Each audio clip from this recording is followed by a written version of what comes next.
Episode 71। अगली सुबह सब हॉल में बैठे हुए थे। नैना और जया का इंतजार हो रहा था।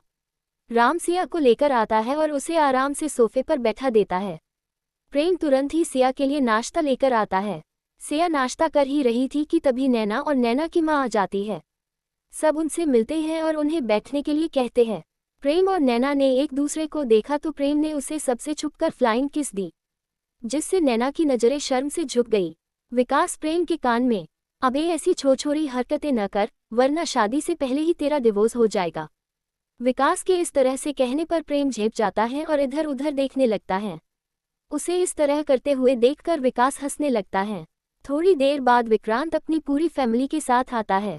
कामिनी विक्रांत से, विक्रांत हम क्यों ये सब कर रहे हैं, हमें तो इनसे बदला लेना है, तो तुम कुछ कर क्यों नहीं रहे हो। विक्रांत घूर कर कामिनी को देखता है और कहता है, एक बात कान खोलकर सुन लो कामिनी, मेरे लिए मेरे बच्चों और मेरी बहन से ज्यादा जरूरी कुछ भी नहीं है। मेरा बदला भी नहीं, अभी मुझे बस मेरी बहन की खुशियां चाहिए। इसलिए अभी मैं कुछ भी नहीं करने वाला जब तक मेरी बहन की शादी नहीं हो जाती। इतना कहकर विक्रांत आगे बढ़ जाता है और सबसे मिलने लगता है।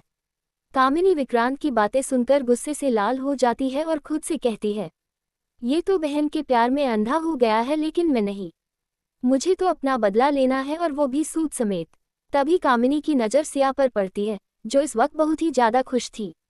कामिनी सिया को देखकर नफरत से, खुश हो लो मेरी बहन, क्योंकि बाद में तुम्हें ये खुशियां नहीं नसीब होने वाली। इतनी दर्दनाक मौत दूंगी न तुम्हें कि मौत भी कांप जाएगी मेरा नाम सुनकर। उसके बाद कामिनी खुद को नॉर्मल करके सबके पास जाती है। राम, जो विक्रांत के आने से पहले कॉल पर बात करने के लिए वहां से चला गया था, जब वो वापस आया तो उसने कामिनी को सिया को घूरते हुए देख लिया था। राम खुद से, मैं जानता हूँ कामिनी, तुम दोबारा हमारी जिंदगी में वापस आए हो तो जरूर कुछ बहुत बड़ा सोच कर आई होगी, लेकिन जब तक मैं हूँ तुम सिया को एक खरोच भी नहीं पहुंचा सकती। तुम्हारे हर वार का जवाब मैं दूंगा, और वो भी तुम्हारे सामने ही। सिया की नज़र राम पर पड़ती है तो देखती है कि राम का ध्यान कहीं और है, तो वो उठकर राम के पास जाने लगती है कि तभी सिया किसी चीज से टकरा जाती है और जैसे ही गिरने को हुई, सिया को गिरते हुए देखकर तो सबकी जान ही अटक गई। सुमन की चीख निकल जाती है, सिया। सुमन की आवाज से राम का ध्यान सिया पर जाता है और वो उसे गिरता हुआ देखकर भागकर उसके पास आता है, लेकिन तब तक सिया को विक्रांत संभाल लेता है। राम सिया के पास आता है और विक्रांत से अलग करके उसे अपने सीने से लगा लेता है। सिया खुद भी बहुत ज्यादा डरी हुई थी, वो अभी भी कांप रही थी। राम प्यार से सिया का सर सहलाकर कहता है, जान ठीक है, सब ठीक है, कुछ नहीं हुआ। सिया वैसे ही डरी हुई कहती है, राम, अगर विक्रांत ने मुझे नहीं संभाला होता तो मैं आज अपने बच्चे को खो देती। सिया की बात सुनकर राम विक्रांत की तरफ देखता है और आंखों से थैंक यू बोलने का इशारा करता है। विक्रांत भी अपनी पलकें झपकाकर उसे इट्स ओके कहता है। राम सिया को अच्छे से सोफे पर बैठाकर कहता है, तुम ये बताओ तुम गिरी कैसे।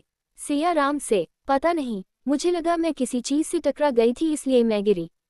राम अपने आसपास देखता है तो उसे कुछ भी नहीं दिखाई देता है। अचानक ही राम को नजर कामिनी पर जाती है जो स्माइल कर रही थी। राम को समझते देर न लगी को ये सब कामिनी ने किया है। तभी कामिनी का फोन बजने लगता है। वो सबको एक्सक्यूज मी कहकर साइड में जाकर बात करने लगती है। इधर राम सिया को पानी पिलाता है और उसके पास ही बैठ जाता है। सब लोग भी फिर आराम से बैठ जाते हैं। उधर सुमन और पूजा एक दूसरे को कुछ इशारा करते हैं और दूसरी तरफ चले जाते हैं। तभी पंडित जी भी आ जाते हैं। राम पंडित जी से, पंडित जी कोई ऐसा मुहूर्त निकालिए कि हमारे घर की 3 शादी एक साथ हो सके। राम की बात सुनकर पंडित जी अपने पत्री में देखने लगते हैं। तब तक सभी के लिए कुछ नाश्ता आ जाता है। राम सबको नाश्ता करने को कहता है और खुद एक जूस का गिलास लेकर सिया को पिलाने लगता है। सिया भी राम के साथ जूस पीने लगती है। पंडित जी राम से, यजमान, अगर बच्चों की कुंडली मिल जाती तो मुहूर्त निकालने में आसानी होगी। राम हमें अपना सर हिलाकर कहता है, हाँ जरूर। राम कोमल जी को इशारा करता है तो वो प्रेम और रोहन की कुंडली पंडित जी को दे देती है। विकास भी अपनी कुंडली पंडित जी को दे देता है। मिसेज खन्ना सुमन की और माया जी नैना की। विक्रांत जया की कुंडली पंडित जी को दे देता है। राम पंडित जी से, पहले विकास और सुमन की, उसके बाद प्रेम और नैना की, फिर रोहन और जया की कुंडली देखिएगा, और इन सब की शादी एक ही दिन होनी है। राम की बात सुनकर पंडित जी हाँ कहते हैं और कुंडली मिलाने लगे हैं। इधर कामिनी जैसे ही अपनी बात खत्म करके जाने लगती है कि वो किसी चीज से टकरा जाती है और जमीन पर गिर जाती है। उसको ऐसे गिरे हुए देखकर सुमन पूजा से, दी कुछ लोग गिरे हुए ही होते हैं तभी तो गिरते पड़ते रहते हैं। पूजा सुमन से, सुमन लेकिन फिर भी वो अपनी हरकतों से बाज नहीं आते हैं। ऐसे लोगों को तो सबक जरूर सिखाना चाहिए। सुमन और पूजा गुस्से से कामिनी को घूर कर देखती है और कहती हैं, अभी ये सिर्फ ट्रेलर था। अगर तुमने सिया के कुछ भी उल्टा सीधा करने की कोशिश की न तो तुम्हें पूरी फिल्म जरूर दिखाऊंगी। ये कहकर पूजा सुमन का हाथ पकड़कर वहां से लेकर चली जाती है। उन दोनों के जाने के बाद कामिनी बस उन दोनों को घूर कर देखती रहती है। तभी कोई उसे हाथ देता है। कामिनी जैसी ही उस तरफ देखती है तो वो हैरान हो जाती है। एपिसोड 72। अब आगे। कामिनी ने जैसे ही अपना सर ऊपर करके उस इंसान को देखा तो वो हैरान हो गई, क्योंकि सामने विक्रांत उसकी तरफ हाथ किए खड़ा हुआ था। विक्रांत को देखकर कामिनी के मन में एक डर भर गया कि कहीं विक्रांत ने सब कुछ सुन तो नहीं लिया है ना। विक्रांत कामिनी से, चलो उठो, तब तक ऐसे ही गिरी हुई रहोगी, अब तो उठ जाओ। विक्रांत के कहने के दो मतलब निकल रहे थे। पहले तो कामिनी हैरान हो गई, लेकिन जब उसने विक्रांत को गुस्से में न देखा तो चुपचाप उसका हाथ पकड़कर खड़ी हो गई। विक्रांत कामिनी से, आज मैं तुम्हें लास्ट वार्निंग दे रहा हूँ। अगर मेरी बहन की शादी में कुछ भी तुमने उल्टा करने की कोशिश की तो मुझसे बुरा कोई नहीं होगा। अगर मैं अपने फायदे के लिए तुमसे शादी कर सकता हूँ तो अपनी बहन की खुशी के लिए मैं तुम्हारी जान भी ले सकता हूँ, इसलिए ये बात अपने दिमाग में बैठा लो। विक्रांत की वार्निंग सुनकर कामिनी डर गई। वो कुछ कहना चाहती थी मगर विक्रांत ने उसे कुछ भी कहने का मौका नहीं दिया और सबके बीच में आ गया। कामिनी अपना पैर पटक कर कहती है, कोई बात नहीं, आज नहीं तो किसी और दिन। फिलहाल कुछ टाइम के लिए मुझे शांत ही रहना होगा। उसके बाद कामिनी भी खुद को ठीक करके बीच आ जाती है। इधर पंडित जी सबकी कुंडली देख रहे थे और सब लोग उनके बोलने का इंतजार कर रहे थे। पंडित जी, देखिए यजमान सबकी कुंडली के हिसाब से 1 महीने बाद का मुहूर्त निकला और एक सीधे 3 महीने के बाद का है, और सगाई के लिए 15 दिन बाद का मुहूर्त है। अब लोग विचार कर लीजिए कि कौन सा सही रहेगा। अब सब लोग राम की तरफ देखने लगे क्योंकि राम जो कहेगा वही होना है। राम ने सिया की तरफ देखा तो उसे अपनी तरफ देखता पाकर सिया मुस्कुरा दी। सिया ने कहा, शादी 1 महीने बाद होगी और सगाई 15 दिन बाद। सिया के कहते ही सब खुशी से उछल पड़े। सब लोग एक दूसरे को बधाई देने लगे। राम खड़ा हुआ और विक्रांत के गले लगकर कहता है, मुबारक हो शमधी जी। विक्रांत बस मुस्कुरा देता है। तभी पूजा कहती है, लेकिन एक प्रॉब्लम है। अब सब पूजा की तरफ देखने लगते हैं। पूजा, शादी अलग अलग कैसे होगी? हमें कुछ ऐसा सोचना होगा कि शादी एक ही जगह से हो जाए और सबको कोई परेशानी भी न हो। पूजा की बात से सब सहमत हो गए। राम, तो ठीक है भाभी, शादी मेरे रिजॉर्ट से होगी जो गोवा में है। वहाँ सबका घूमना भी हो जाएगा और शादी भी हो जाएगी। राम की बात सबने मान ली। सब लोग अब अपने अपने घर के लिए निकल गए। राम वही सोफे पर बैठकर काम करने लगा। प्रेम और करण पहले ही ऑफिस के लिए निकल गए। विकास और सुमन अपनी डेट पर चले गए। कार में विकास से, विकास कम से कम आज तो रुक जाते, अब हमारी शादी होने वाली है और तुम हो कि मुझे बाहर ले आए। क्या सोच रहे होंगे सब लोग? विकास प्यार से सुमन के गाल खींचकर, जिसे जो सोचना है उसे सोचने दो जाने मन, हम तो प्यार करने वाले पंछी, हमारा काम बस प्यार करना है। विकास की नौटंकी देखकर सुमन खिलखिलाकर हंसने लगती है। उसके बाद दोनों ऐसे ही बातें करते हुए बीच पर पहुंच जाते हैं और अपने रोमांटिक पलों को एंजॉय करने लगते हैं। दूसरी तरफ रोहन जिया को कब से फोन कर रहा था लेकिन वो फोन ही नहीं उठा रही थी। रोहन चिढ़कर, ये क्या कर रही, मेरा फोन क्यों नहीं उठा रही है, कहीं मुझसे नाराज तो नहीं है, क्योंकि आज मैंने एक बार भी उसकी तरफ नहीं देखा था। रोहन अभी ये सब सोच ही रहा था कि जिया का कॉल आने लगा। रोहन कॉल पिक करके कहता है, यार जिया कहाँ हो, कब से कॉल कर रहा हूँ, फोन क्यों नहीं उठा रही थी? जिया, रोहन, भाई साथ में थे, जस्ट अभी मैं घर पहुंची हूँ, इसलिए फोन नहीं उठा रही थी। घर पहुंचते सबसे पहले तुम्हें ही कॉल किया है। रोहन, ओह सॉरी, मुझे लगा कि तुम मुझसे नाराज हो कि आज मैंने तुम्हारी तरफ एक बार भी नहीं देखा। जिया, बिल्कुल नहीं रोहन, मुझे पता है कि तुम्हारी फैमिली वही थी, इसलिए तुम उन्हें कोई मौका नहीं देना चाहते थे कि कोई मुझे कुछ कहे। रोहन, तुम इतना कैसे समझती हो मुझे? जिया, प्यार करती हूँ तुमसे और वो भी बहुत ज्यादा, तो कैसे नहीं समझूंगी तुम्हें। अब तुम्हारी फैमिली भी मेरी फैमिली है। रोहन, अच्छा बताओ, तुम्हें मेरी फैमिली में सबसे ज्यादा कौन पसंद है? जिया, मुझे न मुझे न सिया भाभी सबसे ज्यादा पसंद है। रोहन, लेकिन तुमने तो उनसे कोई बात ही नहीं की है, फिर तुम्हें कैसे पता कि वो सबसे ज्यादा अच्छी है? जिया, उनके मासूम चेहरे से, वो बहुत बहुत ज्यादा प्यारी और सुंदर है। मैंने उन्हें सबकी फिक्र करते हुए देखा है और सब उन्हें कितना प्यार करते हैं। वो तो पूरे परिवार की जान है। रोहन, अरे वाह, तुम तो एक ही दिन में मेरी फैमिली को अच्छे से जान गई। जिया, और क्या, तुमने मुझे ऐसा वैसा समझ रखा है क्या? रोहन हंसते हुए, अरे बिल्कुल नहीं जी, वैसे तुमने सही कहा, मेरी भाभी सबसे प्यारी है और वो इस परिवार की जान है। भाई और प्रिंस की तो जान बसती है उनमें। जिया, हम रोहन, तुम भी मुझे ऐसे ही प्यार करोगे ना? रोहन, कोई शक, मेरे भाई ने प्यार करना और निभाना दोनों सिखाया है मुझे। मैं तुम्हारा साथ हर हाल में दूंगा, लेकिन जब तक तुम सही हो। गलत काम में कभी भी तुम्हारा साथ नहीं दूंगा। जिया, और मुझे पता है कि तुम कभी भी मुझे गलत रास्ते पर नहीं जाने दोगे। रोहन मुस्कुराते हुए, बिल्कुल मेरी जान। अच्छा सुनो, जल्दी से रेडी हो जाओ, मैं तुम्हें लेने आ रहा हूँ, फिर हम कहीं घूमने चलेंगे। जिया, नहीं रोहन, अब हमारी शादी फिक्स हो गई है, अब ऐसे जाना सही नहीं है। अगर घर में किसी को पता चल गया तो अच्छा नहीं होगा। रोहन, अरे तुमने वो गाना नहीं सुना क्या? जिया, कौन सा? रोहन, यही कि प्यार किया तो डरना क्या। और वैसे भी हमारी शादी फिक्स हो गई है, तो तुम अब ड्रामे बंद करो, जल्दी से रेडी हो जाओ, मैं बस आ रहा हूँ तुम्हें लेने। जिया, ऑकन अम्यूज्ड कहकर कॉल कट कर देती है और रेडी होने चली जाती है। इधर ऑफिस में नैना अपने काम में इतनी बिजी थी, उसने ध्यान ही नहीं दिया कि प्रेम ने उसे कितनी बार कॉल किया है। जब प्रेम से बर्दाश्त नहीं हुआ तो उसने किसी को नैना को बुलाने के लिए भेजा। थोड़ी देर बाद नैना प्रेम के केबिन में नॉक करती है।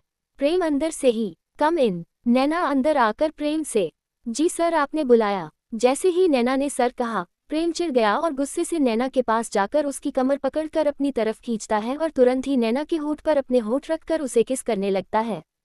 प्रेम के इस तरह से किस करने से नैना हैरान हो जाती है, लेकिन फिर वो भी उसका साथ देने लगती है। नैना को उसकी किस का रिस्पॉन्स करता देखकर प्रेम खुश हो जाता है और डीपली नैना को किस करने लगता है। थोड़ी देर बाद दोनों अलग होते हैं। प्रेम नैना को गले लगा लेता है जिससे उसे बहुत सुकून मिलता है। नैना प्रेम से, प्रेम हम ऑफिस में हैं, हमें यहाँ ये सब नहीं करना चाहिए। प्रेम वैसे ही नैना को बाहों में लिए, अभी इन प्यार के पलों को जी लेने दो, पता नहीं बाद में तुम्हारे पास मेरे लिए टाइम हो या ना हो। नैना, अच्छा मेरे पास टाइम ही टाइम रहता है, आप ही बिजी रहते हैं। प्रेम, मैं कहाँ बिजी रहता हूँ, तुम्हारे लिए तो मेरे पास टाइम ही टाइम है। अभी प्रेम आगे कुछ कहता उससे पहले ही करण उसके केबिन में बिना नॉक किए ही आ जाता है। करण, प्रेम, ये बाकी के शब्द उसे मुंह में ही रह जाते हैं। वो तुरंत ही पीछे मुड़कर कहता है, सॉरी सॉरी, मैं चलता हूँ। करण की आवाज़ सुनकर नैना तुरंत ही प्रेम को धक्का देकर खुद से अलग करती है और करण से कहती है, नहीं नहीं सर, आप यहीं रुकिए, मैं जाती हूँ। इतना कहकर नैना तुरंत ही वहाँ से भाग जाती है। नैना के जाने के बाद प्रेम गुस्से से करण को देखता है और कहता है, क्या जरूरत थी तुझे यहाँ आने की, कर दिया ना बर्बाद मेरा अच्छा टाइम। करण हंसते हुए, अबे ओए प्यार के पंछी, ऑफिस में ये सब करेगा तो यही होगा, उसे बाहर लेकर जा। प्रेम, और ऑफिस का काम, करण तू जा, यहाँ मैं सब संभाल लूंगा, तू भी क्या याद करेगा कि तेरा दोस्त कितना अच्छा है। प्रेम तुरंत ही करण के गले लगकर बाहर भाग जाता है। उसे ऐसे देखकर करण मुस्कुराते हुए वापस अपने केबिन में चला जाता है।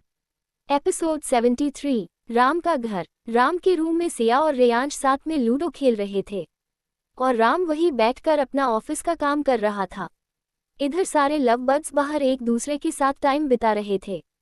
समुद्र के पास एक पत्थर पर विकास और सुमन एक दूसरे का हाथ पकड़े हुए बैठे और सुमन ने विकास के कंधे पर अपना सर रखा हुआ था।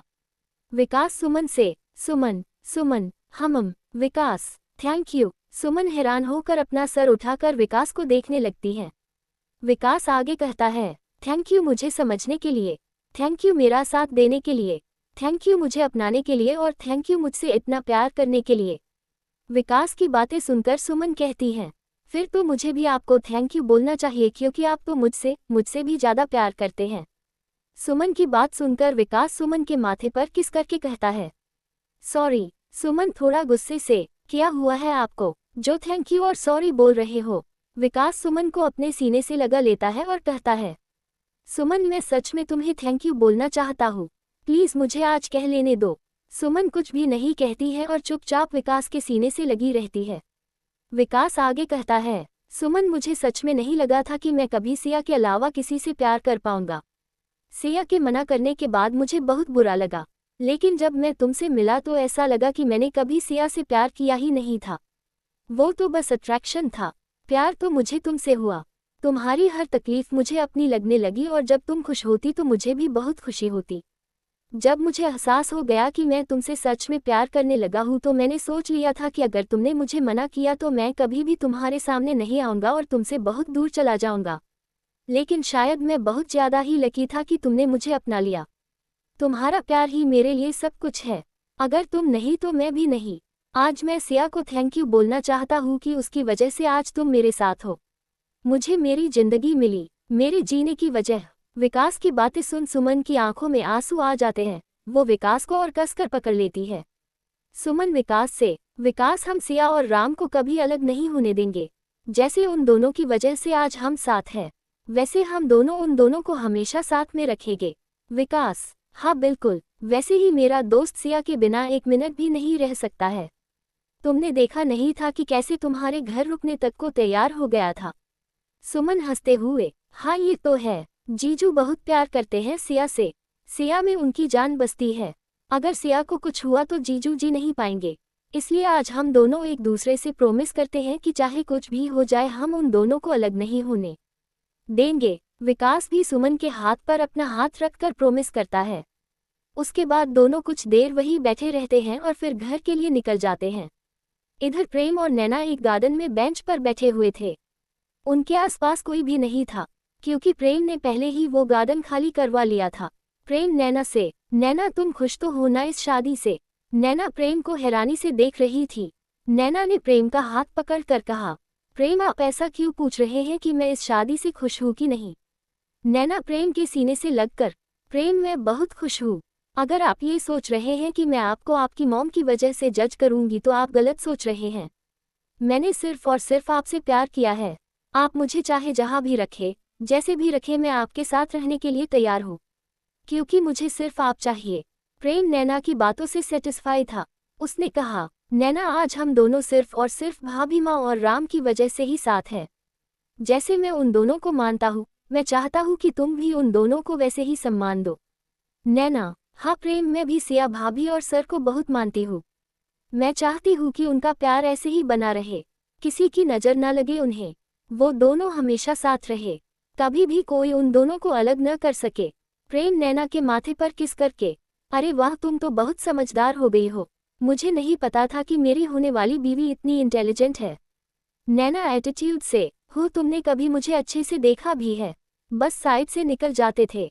वो तो मैं ही तुम्हारे पीछे पड़ी हुई थी, वरना तुम तो बाल ब्रह्मचारी ही बने रहते। प्रेम नैना को और कसते हुए, अच्छा तो फिर मैं तो बहुत लकी हूँ जो तुम मुझे मिली। नैना, हाँ बिल्कुल। नैना प्रेम के हाथ पर अपना हाथ रखकर कहती हैं, प्रेम आज हम एक दूसरे से प्रॉमिस करते हैं कि हम दोनों सिया भाभी और सर को कभी भी अलग नहीं होने देंगे। प्रेम, हाँ बिल्कुल। थोड़ी देर दोनों वैसे ही एक दूसरे की बाहों में रहते हैं और फिर अपने अपने घर की तरफ निकल जाते हैं। वहीं दूसरी तरफ रोहन जिया को लेकर एक रेस्टोरेंट में गया था। उसने छत पर बहुत ही सुंदर तरीके से डेकोरेशन करवाया था। रोहन और जिया टेबल पर एक साथ बैठे हुए थे और एक दूसरे की आंखों में खोए हुए थे। तभी वेटर उनका खाना लेकर आता है, जिससे दोनों अपने होश में वापस आते हैं। वेटर उनका खाना रख कर चला जाता है। दोनों खाना खाते हैं और फिर वहीं पर एक साइड दोनों बैठ जाते हैं। इस सुकून को दोनों अच्छे से महसूस कर रहे थे। रोहन जिया से, जिया कुछ टाइम बाद हमारी शादी हो जाएगी, शादी के बाद तुम बदल तो नहीं जाओगी ना? जिया रोहन से, अच्छा तुम्हें ऐसा लगता है तो तुम्हारा क्या? अगर तुम बदल गए तो शादी के बाद? रोहन तपाक से, नहीं बिल्कुल नहीं यार, मैं बिल्कुल भी नहीं बदलूंगा। जैसे मैं अभी तुमसे प्यार करता हूँ, शादी के बाद इससे भी ज्यादा करूंगा। रोहन की बात सुनकर जिया शर्मा जाती है और रोहन के सीने में अपना सर छुपा लेती है। रोहन जिया को इस तरह से शर्माते हुए देखकर हंसने लगता है। थोड़ी देर दोनों ऐसे एक दूसरे को बाहों में लिए बैठे रहते हैं। उसके बाद दोनों घर की तरफ निकल जाते हैं। रोहन पहले जिया को छोड़ता है और फिर अपने घर की तरफ चला जाता है। आज हमारे लव बर्ड्स बहुत खुश थे, उन्हें अपने अपने प्यार का साथ मिल गया। तो वही दूसरी तरफ राम के रूम में, राम अपना सारा काम खत्म करके जैसे ही बैग की तरफ देखता है तो उसके चेहरे पर मुस्कान आ जाती है। सिया रेयांश को गोद में लिए आराम से सो रही थी और पास में ही लूडो का सारा सामान बिखरा हुआ पड़ा था। राम उठकर बेड के पास जाता है और लूडो उठकर साइड में रख देता है। उसके बाद सिया और रेयांश को अच्छे से लेटाकर ब्लैंकेट ओढ़ा देता है। राम रेयांश के माथे पर किस करता है और फिर सिया के माथे पर किस करके उसके पेट पर किस करते हुए कहता है, baby dad loves you so much. उसके बाद राम सिया को अपनी बाहों में लेकर सो जाता है। अगली सुबह चारों तरफ अफरा तफरी मची हुई थी क्योंकि सबको 1 घंटे में गोवा के लिए निकलना था। सब लोग रेडी होकर नीचे आ गए थे। बचे हुए थे तो बस राम और सिया, पर राम के रूम में तो अलग हो सीन चल रहा था। बेड पर पूरे कपड़े बिखरे हुए थे। रेयांश एक साइड बेड पर बैठा हुआ था और उसने अपने सर पर हाथ रखा हुआ था। उसे देखकर ऐसा लग रहा था कि जैसे वो थक गया हो ये सब देखते हुए। तो वही राम ने अलमारी से सारे कपड़े निकालकर पूरे कमरे में फैला रखे हुए थे, लेकिन सिया को एक भी पसंद नहीं आ रहा था। अब राम भी थक गया था। वो आकर बेड पर लेट जाता है।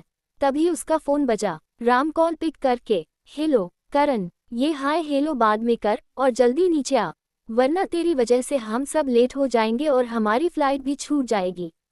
बस 1 घंटा बचा हुआ है।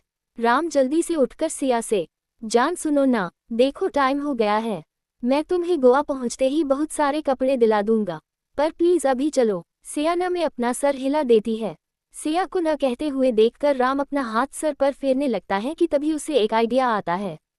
राम प्यार से सिया से, जान क्या तुम चाहती हो कि सुमन, नैना और जया को तुम्हारी वजह से लेट हो? वो लोग क्या सोचेंगी कि तुम जानबूझकर ये सब कर रही हो ताकि उन्हें लेट हो? राम की बात सुनकर सिया हैरान हो जाती है। वो राम की बातें सोचने लगती है तो उसे सही भी लगती है। सिया राम से, ठीक है मैं चल रही हूँ, लेकिन वहां पहुंचकर आप मुझे बहुत सारे कपड़े दिलाएंगे? राम सिया के माथे पर किस करके, हाँ बिल्कुल मेरी जान, चलो अब रेडी हो जाओ। थोड़ी देर बाद तीनों नीचे आते हैं। सब उन्हें देखकर खुश हो जाते हैं और कार में बैठकर एयरपोर्ट के लिए निकल जाते हैं। थोड़ी ही देर में सब एयरपोर्ट पर होते हैं। राम ने प्राइवेट प्लेन तैयार करवा लिया था क्योंकि वो सिया की हेल्थ के साथ कोई भी रिस्क नहीं ले सकता था। विक्रांत भी अपनी फैमिली के साथ वहां आ जाता है। सब प्लेन में बैठ जाते हैं और कुछ ही घंटों में प्लेन गोवा एयरपोर्ट पर होता है। सब बाहर आते हैं और बुक किए गए रिजॉर्ट में चले जाते हैं, जो फिलहाल राम का ही था। राम ने उसे पूरा खाली करवा लिया था अपनी फैमिली के लिए। एपिसोड 75। सिया राम के इस तरह से गले लगने से हैरान हो जाती है।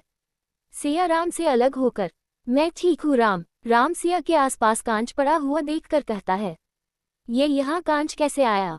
क्या कोई रूम में आया था? राम अपनी नजरें चारों तरफ घुमाकर देखने लगता है। पूजा और करण भी तब तक अंदर आ जाते हैं। सिया राम से, पता नहीं, कुछ गिरने की आवाज आई तो मैं बाहर आई थी कि तभी मेरे हाथ लग गया और ये कांच के ग्लास गिरकर टूट गए। मैं कुछ करती कि आप ही आ गए। राम कुछ भी नहीं कहता है और सिया और आराम से गोद में उठाकर बेडरूम में ले आता है जहां रेयांश पहले से ही सो रहा था। राम सिया को बेड पर बैठा देता है और उसके पैर चेक करने लगता है कि कहीं कोई कांटा तो नहीं चुभा। पूजा सिया के लिए पानी लेकर आती है और ग्लास राम को पकड़ा देती है। राम सिया को पानी पिलाता है और कहता है, तुमने मुझे कॉल क्यों नहीं किया? सिया, मुझे लगा मैं कर लूंगी तो। राम सिया का हाथ पकड़कर, अब से तुम कोई काम नहीं करोगी, जो भी काम है मुझे बोलोगी, ठीक है? सिया हाँ में अपना सर हिला देती है। राम पूजा से, भाभी आप सिया को रेडी कर दीजिए, मुझे कुछ काम है तो मैं आता हूँ। इतना कहकर राम बाहर निकल जाता है। राम के पीछे पीछे करण भी चला जाता है। उन दोनों के जाने के बाद पूजा सिया को रेडी करने लगती है। तब तक रेयांश भी उठ जाता है। वो भी नहाने चला जाता है। इधर बाहर करण राम से, तुझे क्या लगता है राम, कोई तो आया था रूम में, मुझे सिक्योरिटी और बड़ा देनी चाहिए। अगर कोई मेरे रूम तक आ सकता है तो इसका मतलब वो कहीं भी पहुंच सकता है। अब मैं सिया और प्रिंस को 1 मिनट के लिए भी खुद से अलग नहीं करूंगा। करण राम के कंधे पर हाथ रखकर, तू बिल्कुल फिक्र मत कर, हम सब हैं ना, सिया और प्रिंस को कुछ नहीं होने देंगे। राम कुछ नहीं कहता है, वो तो कुछ और ही सोच रहा था। इधर कामिनी अपने रूम में चक्कर काट रही थी और बार बार फोन चेक कर रही थी। कामिनी गुस्से से, ये इसने अभी तक कॉल क्यों नहीं किया, कम किया कि नहीं इसने? तभी उसका फोन बजने लगता है। कामिनी जल्दी से कॉल पिक करके, काम हुआ? उधर से, नहीं मैडम। कामिनी गुस्से से, क्या, क्यों नहीं हुआ? आदमी, मैडम मैं गया तो था लेकिन मैं कुछ करता कि उससे पहले ही उसका पति वहाँ पहुंच गया और मुझे वहां से भागना पड़ा। कामिनी उसकी बात सुन गुस्से से फोन जमीन पर फेंक देती है और कहती है, इस सिया की किस्मत कितनी अच्छी है, लेकिन ज्यादा दिन तक नहीं, इसका जान तो मेरे हाथों से ही जाएगी। इतना कहकर कामिनी गुस्से से रूम से बाहर निकल जाती है। उसे नहीं पता था कि कोई उसके रूम के बाहर खड़े होकर उसकी बातें सुन रहा था। कुछ घंटों बाद सब रेडी थे घूमने जाने के लिए। सब निकल पड़ते हैं दूध सागर झरना देखने के लिए। जैसे ही सब वहां पर पहुंचते हैं तो वहां के नज़ारा देख सबकी आंखें चमक उठती हैं। रोहन और जिया साथ में पिक्स ले रहे थे और एक दूसरे का हाथ पकड़कर थोड़ी दूर निकल गए। करण और पूजा, नैना और प्रेम भी। अब बचे सिर्फ राम और सिया। कामिनी और विक्रांत भी। राम सिया का हाथ पकड़कर वही झरने से थोड़ी दूर बैठा देता है ताकि सिया को कोई दिक्कत न हो। प्रेम आकर रेयांश को लेकर चला जाता है ताकि वो भी अच्छे से एंजॉय कर सके। सब बहुत खुश थे और खूब एंजॉय कर रहे थे। सबने अच्छे से एंजॉय किया। फिर सब खाना खाने के लिए रेस्टोरेंट चले जाते हैं। वहाँ सब अच्छे से खाना खाते हैं और बातें करने लगते हैं। तभी अजीत के छोटा भाई की नज़र रोड पर एक बाल पर जाती है तो वो उसे उठाने के लिए भाग जाता है। सबका ध्यान खाने और बातें करने में था, इसलिए किसी ने भी उस पर ध्यान नहीं दिया। वो बच्चा रोड पर से बाल उठाकर जैसे ही मुड़ता है तो वो रास्ता भूल जाता है कि वो किधर से आया था, तो वो चारों तरफ नजरें घुमाकर देखने लगता है। वही अंदर विक्रांत की चारों तरफ देखता है तो उसे कहीं भी अन्मय कहीं नजर नहीं आता है। वो सबसे पूछता है तो सब लोग उसे ढूंढने लगते हैं। तभी रेयांश की नज़र रोड पर खड़े अन्मय पर जाती है तो चिल्लाकर कहता है, अन्मय। उसके चिल्लाने की वजह से सबका ध्यान उस तरफ चला जाता है तो अन्मय को बीच रोड में देखकर सबकी जान अटक जाती है। तभी विक्रांत की नज़र सामने आती कार पर जाती है जो सीधे अन्मय की तरफ बढ़ रही थी। विक्रांत बहुत दूर था, वो टाइम से अन्मय तक नहीं पहुंच सकता था, लेकिन फिर वो उसकी तरफ भागता है। लेकिन तब तक कार अन्मय के पास पहुंच चुकी थी। सब एक साथ चिल्लाते हैं, अन्मय। विक्रांत हताश सा जमीन पर बैठ जाता है। सब लोग भी डर जाते हैं कि तभी किसी ने अन्मय को पकड़कर साइड कर लिया जिससे कार अन्मय को टक्कर नहीं मार पाई। रेयांश जोर से चीखा, डैड। रेयांश की आवाज़ सुनकर सब सामने देखते हैं तो राम ने अन्मय को गोद में लिया हुआ था और उनकी तरफ ही आ रहा था। विक्रांत जल्दी से उठकर राम के पास जाकर उसके हाथ से अन्मय को गोद में ले लेता है और अन्मय को अपने सीने से लगा लेता है। सिया राम के हाथ पकड़कर कहती है, ये आपके हाथ से खून निकल रहा है। सिया प्रेम से, प्रेम फर्स्ट एड किट लेकर आओ जल्दी। प्रेम जी भाभी माँ बोलकर तुरंत ही वहां से चला जाता है और फर्स्ट एड किट लेकर आता है। राम की चोट देखकर सिया की आंखों में आंसू आ जाते हैं। राम की अच्छे से पट्टी करने के बाद सिया राम के गले लग जाती है। राम भी सिया को कसकर बाहों में भर लेता है। विक्रांत राम के पास आकर, थैंक यू राम, आज अगर तुमने मेरे बेटे की जान नहीं बचाई होती तो शायद आज मैं उसे खो देता। विक्रांत राम के सामने हाथ जोड़ लेता है।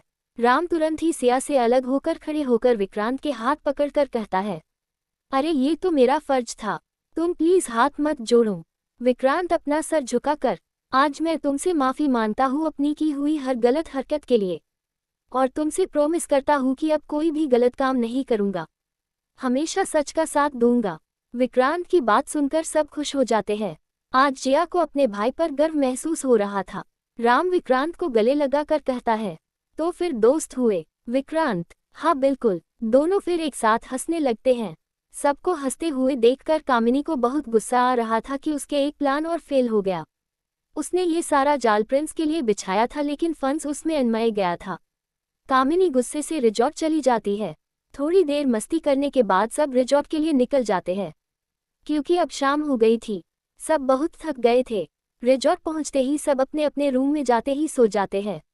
राम सिया को अपनी गोद में उठा रखा था और प्रिंस को करण ने। दोनों राम के रूम में पहुंचकर दोनों को बेड पर लेटा देते हैं। करण राम से, चल भाई चलता हूँ। राम भी हमें अपना सर हिला देता है। करण वहां से चला जाता है। उसके जाने के बाद राम सिया और प्रिंस के सारे कपड़े चेंज करके उन्हें अच्छे से सुला देता है और खुद भी अपने कपड़े चेंज करके लेट जाता है। वो लेटा ही था कि उसका फोन बजने लगा। राम ने कॉल साइलेंट करके सिया और प्रिंस की तरफ देखा तो दोनों आराम से सो रहे थे। राम फोन लेकर बालकनी में चला जाता है। राम कॉल पिक करके, क्या पता चला? उधर से, बॉस आपके कमरे में कोई मैडम को मारने ही आया था और वो आदमी हमारी पकड़ में आ गया। राम, उसने नाम बताया कि ये सब किसके कहने पर किया था? उधर से, जी बॉस। राम, कौन है वो जिसे अपनी जिंदगी से प्यार नहीं है? वो मेरे हाथों मरने के लिए इतना बेचैन है। उधर से बॉस वो राम गुस्से से, और कितना टाइम लगेगा तुम्हें उसका नाम बताने में? उधर से कामिनी। राम ने जैसे ही कामिनी नाम सुना तो उसे ज्यादा हैरानी नहीं हुई।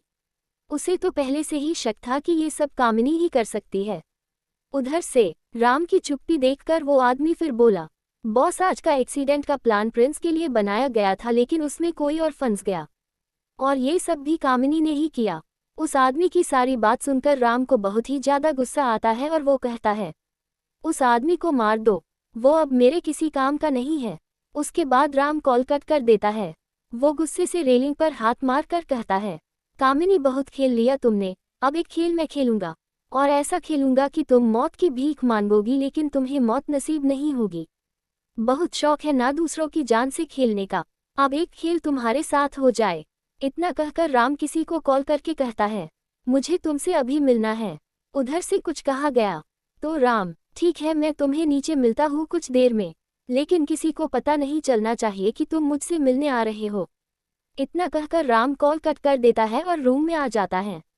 राम सिया और प्रिंस के माथे पर किस करके रूम से बाहर निकल जाता है। रूम से निकलकर राम बाहर खड़े गार्ड से कहता है, ध्यान रखना कोई भी अंदर नहीं जाना चाहिए, समझे? गार्ड्स, यस बॉस कहता है। उसके बाद राम नीचे चला जाता है।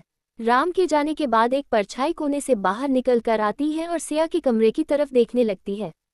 वो परछाई एक डेविल स्माइल करते हुए, बस तुम्हारे पास कुछ ही समय बचा है, उसके बाद तुम हमेशा के लिए अपनी माँ के पास चली जाओगी। जैसे उसे मारा था वैसे ही तुम्हें मारूंगी। एपिसोड 76। राम जैसे ही नीचे आता है तो कोई उसका हाथ पकड़कर साइड में खींच लेता है। पहले तो वो हैरान हो जाता है, लेकिन फिर सामने वाले इंसान को देखकर कहता है, इस तरह खींचने की वजह? विक्रांत राम का हाथ छोड़कर कहता है, सामने देखो। राम जैसे ही सामने देखता है तो उसे एक झटका लगता है। राम अपने सामने सरिता जी को हैरानी से देख रहा था, जो इधर उधर किसी को ढूंढ रही थी। राम विक्रांत से, क्या ये मेरा पीछा करते हुए आए हैं? विक्रांत सरिता जी को देखते हुए, हाँ, और ये यहाँ बहुत दिन से है। इस बात का पता मुझे आज ही चला है जब मैंने इन्हें कामिनी से मिलते हुए देखा था। राम स्माइल करते हुए, लगता है इन्हें भी मरने की जल्दी है तभी तो यहाँ आए हैं। फिर राम थोड़ा सोचकर, लेकिन ये बाहर कैसे आए? विक्रांत भी इसी सवाल का जवाब जानना चाहता था, लेकिन उसे कुछ भी पता नहीं चला। विक्रांत राम से, पता नहीं, मैंने पता करवाया तो बस इतना ही पता चला कि विजय अग्रवाल ने सब कुछ खुद के ऊपर ले लिया और सुसाइड कर ली। विजय अग्रवाल के बयान से इन्हें जेल से आज़ाद कर दिया गया। राम सरिता जी को गहरी नज़रों से देखते हुए, मुझे ऐसा लग रहा है कि ये सब कुछ प्लान करके आए हैं, और ये सिया को नुकसान पहुंचाने का कोई भी रास्ता नहीं छोड़ेंगी। कोई तो इनके साथ, तभी ये जेल से भी आज़ाद हो गई। लेकिन ऐसा कौन है जो इनकी हेल्प करे? विक्रांत कुछ देर सोचकर, कहीं कोई पुरानी जान पहचान का तो कोई नहीं है। हम लोग किसी से पूछकर देखते हैं, शायद किसी के बारे में पता चल जाए जो उस टाइम सरिता जी के साथ था और अभी भी उनकी मदद कर सकता है। लेकिन फिर विक्रांत थोड़ी देर चुप होकर, लेकिन हम पता किससे करेंगे? कौन हमें बताएगा कि उस टाइम सरिता जी के साथ कौन था जो अभी भी उनकी मदद कर सकता है? राम विक्रांत से, है कोई जिसे सरिता जी के बारे में सब पता है? वो ही सब हमें सब कुछ बता सकता है। तुम चिंता मत करो, मैं उन्हें जल्द से जल्द आने के लिए कहता हूँ। उसके बाद राम किसी को कॉल करके कहता है, सैंडी मुझे तुम्हारी ज़रूरत है, तुम्हें कल के कल ही यहाँ आना होगा। सैंडी, जी बॉस। विक्रांत राम से, तुम्हें किस बारे में बात करनी थी मुझसे? राम सरिता जी की तरफ देखकर, यहाँ नहीं, चलो मेरे साथ। विक्रांत राम से, और इनका क्या? राम मुस्कुराते हुए, इनका इंतजाम मैंने कर दिया है, अब ये कुछ दिन तो कुछ भी नहीं कर पाएंगी। राम उसे सामने देखने का इशारा करता है तो विक्रांत सामने देखकर हैरान हो जाता है। सामने सरिता जी जमीन पर बेहोश पड़ी हुई थी और दो लोग उन्हें उठाकर ले जा रहे थे। विक्रांत राम से, यार तुम तो बड़े कमाल के हो, आज मुझे पता चला क्यों मैं तुमसे बिजनेस में हार जाता था। तुम्हारा दिमाग चारों तरफ से जो चलता है। विक्रांत की बातें सुनकर राम हंसने लगता है और कहता है, अगर मेरी तारीफ हो गई हो तो चले, कुछ जरूरी बात करनी है। विक्रांत हाँ में अपना सर हिला देता है और उसके साथ चला जाता है। थोड़ी दूर चलने के बाद एक रूम के अंदर दोनों जाते हैं। जैसे ही दोनों अंदर आते हैं, विक्रांत वहां उन सबको देखकर हैरान हो जाता है। वहां पर रोहन, जया, पूजा, करण, विकास, सुमन, प्रेम और नैना थे। विक्रांत राम से, इन सबको बुलाने की क्या जरूरत थी? राम शांति से बैठकर बुलाने की जरूरत थी। सरिता जी का यहाँ होना मतलब किसी बड़े तूफान के आने का इशारा करता है। वो यहाँ कुछ बहुत बड़ा करने आई है और किसी पावरफुल इंसान का सपोर्ट जरूर उनके साथ है। क्या पता वो इंसान मेरा दुश्मन भी हो सकता है जो उनकी मदद करके मुझसे बदला लेना चाहता हो। और इन सब में सबसे ज्यादा खतरा सिया और प्रिंस को है, जो मेरे जीने की सबसे बड़ी वजह है। राम की बात से सब कहीं न कहीं सहमत थे। विक्रांत आगे राम से पूछता है, तो हमें क्या करना चाहिए? राम सबको शांति से देखकर कहता है, पहले मुझे तुमसे कामिनी के बारे में बात करनी है। तुम्हें पता है आज जो अन्वय के साथ हुआ वो सब कामिनी ने किया था। राम की बात सुनकर विक्रांत को एक झटका लगता है। वो हैरानी से राम को देखे जा रहा था। राम आगे कहता है, प्लान तो प्रिंस के लिए था, लेकिन फंस उसमें अन्वय गया था। विक्रांत खुद को शांत करके, मुझे पता था कि कामिनी सिया से बदला लेना चाहती थी। मैंने उसे अपने फायदे के इस्तेमाल के लिए जेल से आज़ाद करवाया था कि तुमसे बदला ले सको। मैं तो बस तुम्हें बिजनेस में लॉस करना चाहता था, लेकिन मुझे नहीं पता था कि वो मरने मारने पर उतारू हो जाएगी। वो इस कदर पागल हो चुकी है कि उस पर सिया की जान लेने का भूत सवार है। वो किसी भी कीमत पर सिया को खुश नहीं देखना चाहती है। विक्रांत की बात सुनकर सबको बहुत गुस्सा आ रहा था कि कामिनी इस हद तक पागल हो चुकी है। राम विक्रांत से, पता तो तुम्हें बहुत कुछ नहीं है। विक्रांत हैरानी से, क्या मतलब? राम विक्रांत से, तुम्हें पता है तुम पर कौन कौन से केस चल रहे हैं? विक्रांत शॉक होकर, केस? कौन सा केस? मैंने किसी जान नहीं ली है। राम विक्रांत के सामने किसी को कॉल लगाकर फोन स्पीकर पर रख देता है। कुछ देर की बेल के बाद उधर से आवाज आती है, छोटे क्या हुआ, इतनी रात को तुमने कॉल क्यों किया? राम रवि से, ब्रो आप ये बताओ कि विक्रांत पर कौन कौन से चल रहे हैं? रवि राम से, ड्रग्स, लड़कियों की किडनैपिंग, हथियारों की तस्करी और गैरकानूनी तरीके से जमीनों पर कब्जा करना। रवि की बात सुनकर राम कहता है, ब्रो एक बात और जाननी थी कि ये कामिनी की माँ जेल से कैसे निकली और इन सब में किसने उनकी हेल्प की? रवि, जांच जारी है, अगर कुछ पता चलता है तो तुम्हें बताता हूँ। वैसे विजय अग्रवाल ने सब कुछ अपने ऊपर लेकर सुसाइड कर लिया, जिससे सरिता जी को कोर्ट ने रिहा करने का ऑर्डर दे दिया। राम कुछ सोचकर कहता है, आप शादी में कब तक आ रहे हैं? रवि, अनामिका और आदि आ जाएंगे, लेकिन मैं तो शादी वाले ही दिन आ पाऊंगा, तुम तो जानते ही हो मेरा काम। राम, ठीक है, चलो मैं रखता हूँ। उसके बाद राम कॉल कट कर देता है और विक्रांत की तरफ देखता है जो किसी पत्थर की तरह बैठा हुआ था। उसे तो जैसे कोई सदमा ही लग गया था। जया विक्रांत के पास जाकर घुटनों के बल बैठकर रोते हुए कहती है, भाई क्या ये सब सच है? प्लीज भाई बोलिए ना, ये सब झूठ है ना? आप ऐसा कुछ नहीं कर सकते हैं ना? अपनी बहन की आंखों में आंसू देखकर विक्रांत की भी आंखों में आंसू आ जाते हैं और वो जया के सर पर हाथ रखकर कहता है, जया तेरी कसम, रवि ने मुझ पर जो जो इल्जाम लगाए हैं मैंने उनमें से एक भी नहीं किया। मुझे नहीं पता कि ये सब किसने किया, तू भरोसा कर मेरा। जया विक्रांत की आंखों से आंसू पोंछकर कहती हैं, मुझे भरोसा है भाई आप पर, क्या आप ऐसा कुछ भी नहीं करोगे? जया की बात सुनकर विक्रांत जया को गले लगा लेता है। राम विक्रांत के कंधे पर हाथ रखकर कहता है, और मुझे भी भरोसा है कि ये सब तुमने नहीं किया, बल्कि कोई और तुम्हारे नाम का इस्तेमाल करके ये सब कुछ तुम्हारी ही कंपनी की आड़ में कर रहा है। विक्रांत के साथ साथ सब हैरानी से राम को देखने लगते हैं। राम जया से, जाओ बेटा अपनी जगह पर बैठो। राम की बात सुनकर जया अपनी जगह पर जाकर बैठ जाती है। राम सबको अपनी तरफ देखता पाकर कहता है, मुझे अभी कुछ ही दिनों पहले पता चला कि ये सब विक्रांत नहीं कोई और ही कर रहा है। कुछ दिन पहले तक तो मुझे भी यही लगता था कि ये सब विक्रांत ही कर रहा था। सब बहुत ही ध्यान से राम की बात सुन रहे थे। राम विक्रांत से, तुम जानना नहीं चाहोगे कि इन सबके पीछे कौन है? विक्रांत हमें सर हिला देता है। राम, कोई और नहीं, तुम्हारा सबसे भरोसेमंद असिस्टेंट सुभाष कुमार। राम की बात सुनकर एक पल को तो विक्रांत को बिल्कुल भी यकीन नहीं हुआ, लेकिन राम की तेज से भरे चेहरे को देखकर विक्रांत समझ गया था कि राम झूठ नहीं बोल रहा है। विक्रांत राम से, लेकिन उसकी मुझसे क्या दुश्मनी है? वो मुझे बर्बाद क्यों करना चाहता है? राम, उसकी भी वजह तुम ही हो। सुभाष जिस लड़की से प्यार करता था वो और कोई नहीं तुम्हारी बीबी थी। तुम्हें तो पता है कि तुमने लता से जबरदस्ती शादी की थी, लेकिन तुम्हारी प्यार और केयर देखकर लता को भी तुमसे प्यार हो गया और तुम दोनों एक हैप्पी फैमिली की तरह रहने लगे। इन सब में सबसे ज्यादा बुरा सुभाष के साथ हुआ, जिस वजह से उसके दिल में तुम्हारे लिए नफरत भर गई। वो धीरे धीरे तुम्हें बर्बाद करने लगा।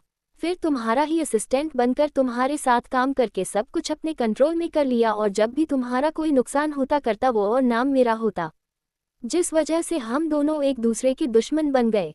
हम दोनों की दुश्मनी में सबसे ज्यादा फायदा सुभाष को हुआ। विक्रांत तो सदमे में था राम की बात सुनकर। सुभाष ने ये सब किया, उसके लिए मानना बहुत ही ज्यादा मुश्किल था। वो अपने सर को दोनों हाथों से पकड़ लेता है और कहता है, इतना बड़ा खेल खेला उसने और आज तक मैं समझ ही नहीं पाया। उसे भाई माना और उसने क्या किया। मैं छोड़ूंगा नहीं उसे ऐसी हालत कर दूंगा कि वो दोबारा मेरे सामने आने में भी कतराएगा। राम विक्रांत के कंधे पर हाथ रखकर, नहीं विक्रांत, अभी हम कुछ नहीं कर सकते हैं।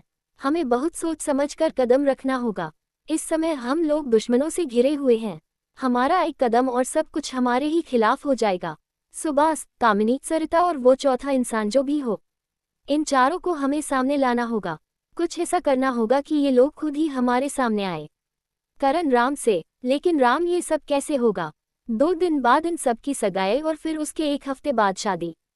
हम लोग सब कैसे मैनेज करेंगे? राम सबको एक नज़र देखता है और फिर कहता है, तुम लोगों को बस इतना करना है कि कोई भी सिया और प्रिंस को अकेला नहीं छोड़ेगा। कोई ना कोई हर वक्त उन दोनों के साथ रहेगा। बाकी उन चारों को मैं खुद संभाल लूंगा। क्या तुम लोग ये काम सही से कर पाओगे? सब एक साथ? हाँ बिल्कुल, हम सब लोग आपके साथ हैं। राम, अगर किसी को किसी के ऊपर भी शक हो वो तुरंत मुझे या तो फिर वो विक्रांत को बताएगा। सब एक साथ? ठीक है। राम विक्रांत से, क्या तुम्हारा कोई ऐसा आदमी है जिसे आज तक सुभाष ने नहीं देखा हो और वो तुम्हारे लिए कुछ भी कर सकता हो?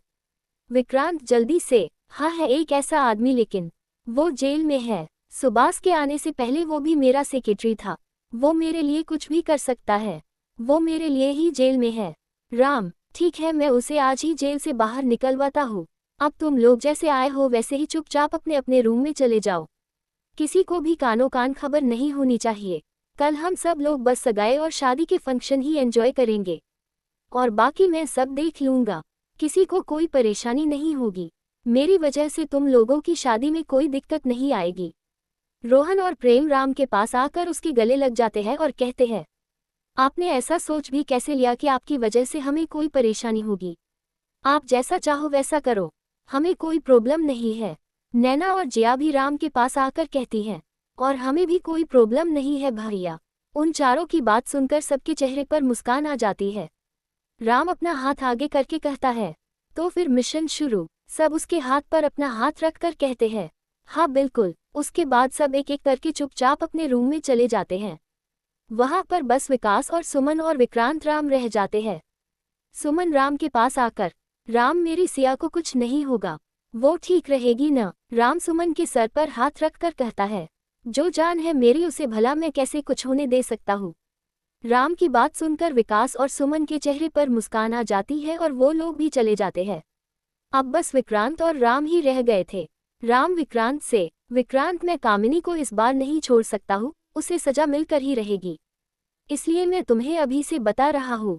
विक्रांत राम से, मुझे कामिनी से कोई फर्क नहीं पड़ता है, तुम उसके साथ चाहे जो भी करो, मेरी तरफ तुम बिल्कुल फ्री हो। उसके बाद दोनों मुस्कुराकर एक दूसरे के गले लगते हैं और फिर अपने अपने रूम की तरफ बढ़ जाते हैं। विक्रांत राम से, राम, तुम्हें कैसे ये सब पता चला? राम, जिस दिन प्रेम और नैना का किडनैप हुआ था उसी दिन पता चला हमें कि तुमने ये सब नहीं किया। फिर मैंने सैंडी को बोलकर तुम्हारे सारे काम और तुम्हारे आसपास रहने वाले हर इंसान के बारे में पता करवाया, तब मेरे सामने सुभाष का सच पता चला। एक झटके की बात और है कि सुभाष और कामिनी एक दूसरे को बहुत पहले से ही जानते हैं। राम की बात सुनकर विक्रांत शांत और वो कुछ भी नहीं कहता है। राम विक्रांत के कंधे पर हाथ रखकर, अब तुम परेशान न हो, अब हम लोग उन सब से उनके किए हुए हर जुर्म का बदला लेंगे। विक्रांत राम से, हाँ बिल्कुल, अब चलो क्योंकि सिया और प्रिंस रूम में अकेले हैं, उन्हें तुम्हारी जरूरत है। विक्रांत की बात सुनकर राम मुस्कुराते हुए कहता है, हाँ बिल्कुल। उसके बाद दोनों अपने अपने रूम की तरफ चल पड़ते हैं। एपिसोड 77। राम जैसे ही अपने रूम में आता है तो देखता है कि सिया जागी हुई है और उसे ही गुस्से से घूर रही थी। राम सिया के पास जाकर बैठ जाता है और अपने दोनों कान पकड़कर सिया को सॉरी कहता है। सिया राम के गले लगकर, आपको पता भी है हम कितना डर गए थे जब हमने आपको नहीं देखा था। राम सिया के माथे पर किस करके कहता है, सॉरी मेरी जान, लेकिन अब मैं आपको बिल्कुल भी अकेला नहीं छोड़ूंगा, because I love you. Siya, I love you too throwing kisses. उसके बाद राम सिया को अपनी बाहों में लेकर लेट जाता है और थोड़ी ही देर में दोनों नींद के आगोश में चले जाते हैं।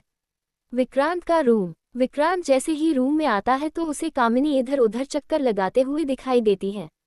विक्रांत कामिनी के कंधे पर हाथ रख, क्या हुआ, इतनी रात को तुम जाग क्यों रही हो?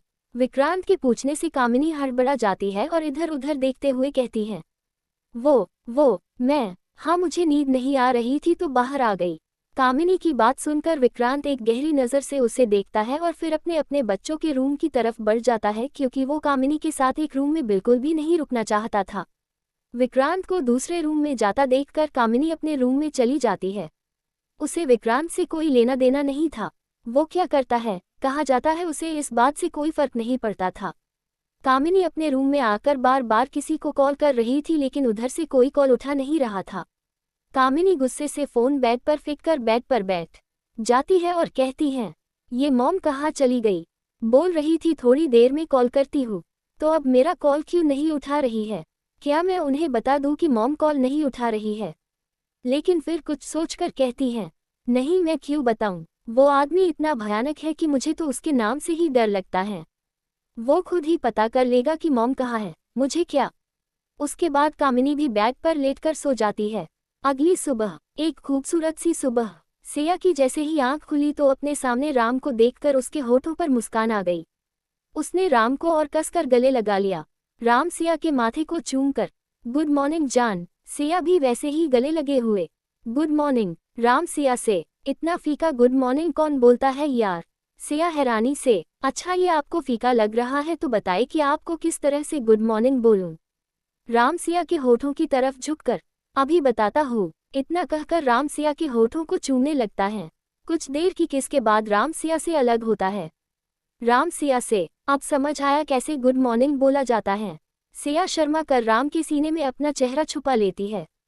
राम सिया से, जान जब तुम इस तरह से शर्माती हो ना तो तुम पर और प्यार आता है।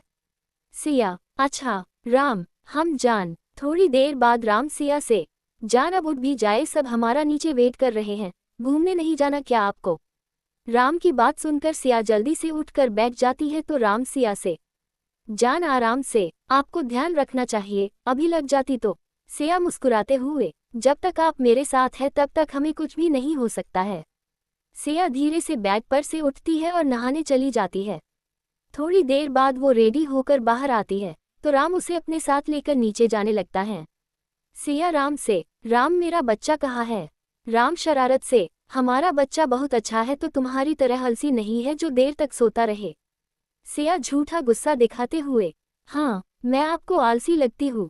राम सिया को और परेशान करते हुए, हाँ बिल्कुल, तभी तो मेरे उठाने के बाद भी तुम मेरी बाहों में आराम से लेटी थी तो हुई ना आलसी, और तुम्हारा सारा काम भी मुझे ही करना पड़ता है, जबकि मेरा बेटा खुद से उठ जाता और अपना सारा काम भी खुद ही करता है। राम की बातों से सिया को गुस्सा आने लगता है और वो राम का हाथ छोड़कर खुद ही आगे जाने लगती है। राम इस तरह से सिया को देख वो भी मुस्कुराते हुए उसके पीछे चलने लगता है, लेकिन सिया तेज तेज चलने लगती है जिससे राम सिया से काफी पीछे रह जाता है। सिया ने बिल्कुल ध्यान नहीं दिया कि आगे सीढ़ियों पर तेल गिरा हुआ था। सिया का पैर जैसे ही तेल पर पड़ा वो जोर से चीखी, राम। सिया की चीख सुनकर राम को मानो ऐसा लगा कि उसकी जान उसके शरीर से निकल गई। वो सिया की तरफ भागा। इधर सिया गिरती कि उससे पहले किसी ने उसका हाथ पकड़कर अपनी तरफ खींच लिया। सिया की डर से आंखें बंद हो जाती है और वो बेहोश हो जाती है। राम तब तक सिया के पास पहुंच जाता है और उसे उस आदमी की बाहों से अलग कर अपनी गोद में उठा लेता है। राम जल्दी से सिया को वापस अपने रूम की तरफ बढ़ने लगता है, तभी वो पीछे मुड़कर उस आदमी से कहता है, प्लीज़ क्या आप डॉक्टर को बुला देंगे? वो आदमी हमें अपना सर हिला देता है। राम सिया को गोद में लिए रूम में आता है और उसे बेड पर लेटाकर उसके गाल थपथपाकर उसे उठाने की कोशिश करता हुए, सिया जान उठो न, क्या हुआ? देखो तुम मुझे डरा रही हो। राम की आंखों में आंसू आ जाते हैं। राम सिया को गले लगा लेता है और कहता है, आई एम सॉरी जान, आज के बाद मैं ऐसा कुछ भी नहीं बोलूँगा, प्लीज़ तुम एक बार बस अपने होश में आ जाओ। थोड़ी देर वो आदमी डॉक्टर को लिए राम के रूम में आता है। डॉक्टर सिया को चेक करते हैं और उसे इंजेक्शन लगा देते हैं। डॉक्टर कुछ दवाई लिखकर राम को चिट देकर कहते हैं, देखिए मिस्टर राम, आपकी वाइफ डर की वजह से बेहोश हुई है, अभी कुछ देर में इन्हें होश आ जाएगा, प्लीज़ आप इनका अच्छे से ख्याल रखिए। ऐसी हालत में इनका ज़्यादा से ख्याल रखना बहुत ज़रूरी है। इतना कहकर डॉक्टर वहाँ से चले जाते हैं। जैसे ही सिया के बेहोश होने की खबर सबको मिली तो सब भागकर राम के रूम में आ जाते हैं। जिस आदमी ने सिया की जान बचाई थी वो एक तरफ खड़ा होकर बस सिया को ही देख रहा था, जैसे उसमें किसी को ढूंढ रहा हो। इधर सब लोग राम से पूछ रहे थे कि सिया बेहोश कैसे हुई, लेकिन राम तो कुछ बताने की हालत में था ही नहीं। वो बस सिया का हाथ पकड़ कर बैठा हुआ था और एकटक बस उसे ही देख रहा था। तभी प्रेम की नज़र राम के दूसरे हाथ में पकड़े हुए चिट पर गई तो वो आगे जाकर राम के हाथ से चिट ले लेता है और तुरंत ही बाहर दवाइयाँ लेने चला जाता है। करण राम के पास जाकर उसके कंधे पर हाथ रख लेता है, जिससे राम उसकी तरफ देखने लगता है। राम की आंखें आंसू और गुस्से की वजह से लाल हो रखी थी। एक बार तो करण भी राम को देखकर सहम गया। तभी सिया ने हरकत की। राम का ध्यान की उसकी तरफ चला गया। सिया ने जैसे ही अपनी आंखें खोली तो राम ने उसे झट से अपने गले लगा लिया। सिया भी राम को कसकर पकड़ लेती है। वो बहुत ज्यादा डर गई थी। राम सिया के माथे को चूमकर कहता है, बस कुछ नहीं हुआ, देखो तुम बिल्कुल ठीक हो और हमारा बेबी भी। राम के कहने से सिया की नज़र अपने पेट की तरफ जाती है तो वो मुस्कुरा उठती और अपने पेट पर हाथ रखकर फेरने लगती है। सब लोग सिया को आराम करने का बोलकर चले जाते हैं। जाते जाते करण राम को देखता है, जिसकी आंखों में अभी भी किसी के लिए बेहद गुस्सा था। सब चले जाते हैं सिवाय उस आदमी के जिसने सिया की जान बचाई थी। राम उनके पास आकर कहता है, थैंक यू मिस्टर धनुष कपूर। धनुष कपूर मुस्कुरा कर राम से हाथ मिलाकर कहते हैं, it's my pleasure mister Ram Raghuvanshi. आइए थोड़ा इनके बारे में जान ले। धनुष कपूर, जिनकी उम्र लगभग 50 के आसपास होगी, ये एक फेमस डॉक्टर है। ये एक फेमस न्यूरोलॉजिस्ट है। सिया भी एक न्यूरोलॉजिस्ट ही है। उसका सपना था कि वो एक दिन धनुष कपूर से मिल सके। जैसे ही सिया ने उन्हें देखा तो उसकी आंखें खुशी से चमक उठी। वो जल्दीबाजी में उठने की कोशिश करने लगती है तो धनुष की नज़र उस पर पड़ जाती है और वो जल्दी से उसके पास आकर कहते हैं, अभी तुम्हें रेस्ट करना चाहिए, न कि उठना चाहिए। सिया अपना हाथ ऊपर करके उन्हें छूने की कोशिश करते हुए कहती है, क्या मैं सपना देख रही हूँ या फिर आप सच में मेरे सामने हैं? सिया के इस तरह से कहने से राम और मिस्टर धनुष दोनों के ही फेस पर स्माइल आ जाती है। मिस्टर धनुष मुस्कुराते हुए सिया के सर हाथ रख कर कहते हैं, बिल्कुल बच्चे, मैं तुम्हारे सामने ही हूँ। तुम कोई सपना नहीं देख रही हो। सिया चाहते हुए, तो फिर क्या आप मुझे ऑटोग्राफ दे सकते हैं? सिया के चेहरे की स्माइल देखकर वो बिल्कुल भी सिया को मना नहीं कर पाए और उन्होंने उससे पूछा, किस पर ऑटोग्राफ चाहिए आपको? सिया ने जल्दी से राम की तरफ देखा तो राम ने एक पेपर और पेन सिया की तरफ बढ़ा दिया। सिया ने जल्दी से उसे लेकर मिस्टर धनुष को दे दिया। मिस्टर धनुष ने उस पर साइन कर दिए और सिया को वो पेपर वापस कर दिया। सिया बार बार उस पेपर को देख रही थी। उसकी चेहरे की खुशी बता रही थी कि वो ये साइन पाकर कितनी खुश है।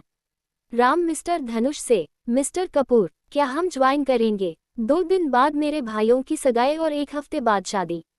अगर आप इन सब में शामिल होंगी तो हमें जरूर अच्छा लगेगा। राम के पूछने पर सिया भी बड़ी उम्मीद से उन्हें देखने लगती है। मिस्टर कपूर मुस्कुराते हुए पहले सिया को देखते हैं जो उन्हें ही देख रही थी। फिर वो कहते हैं, अब इतने बड़े बिजनेस टाइकून ने हमें इनवाइट किया है तो कैसे नहीं आएंगे?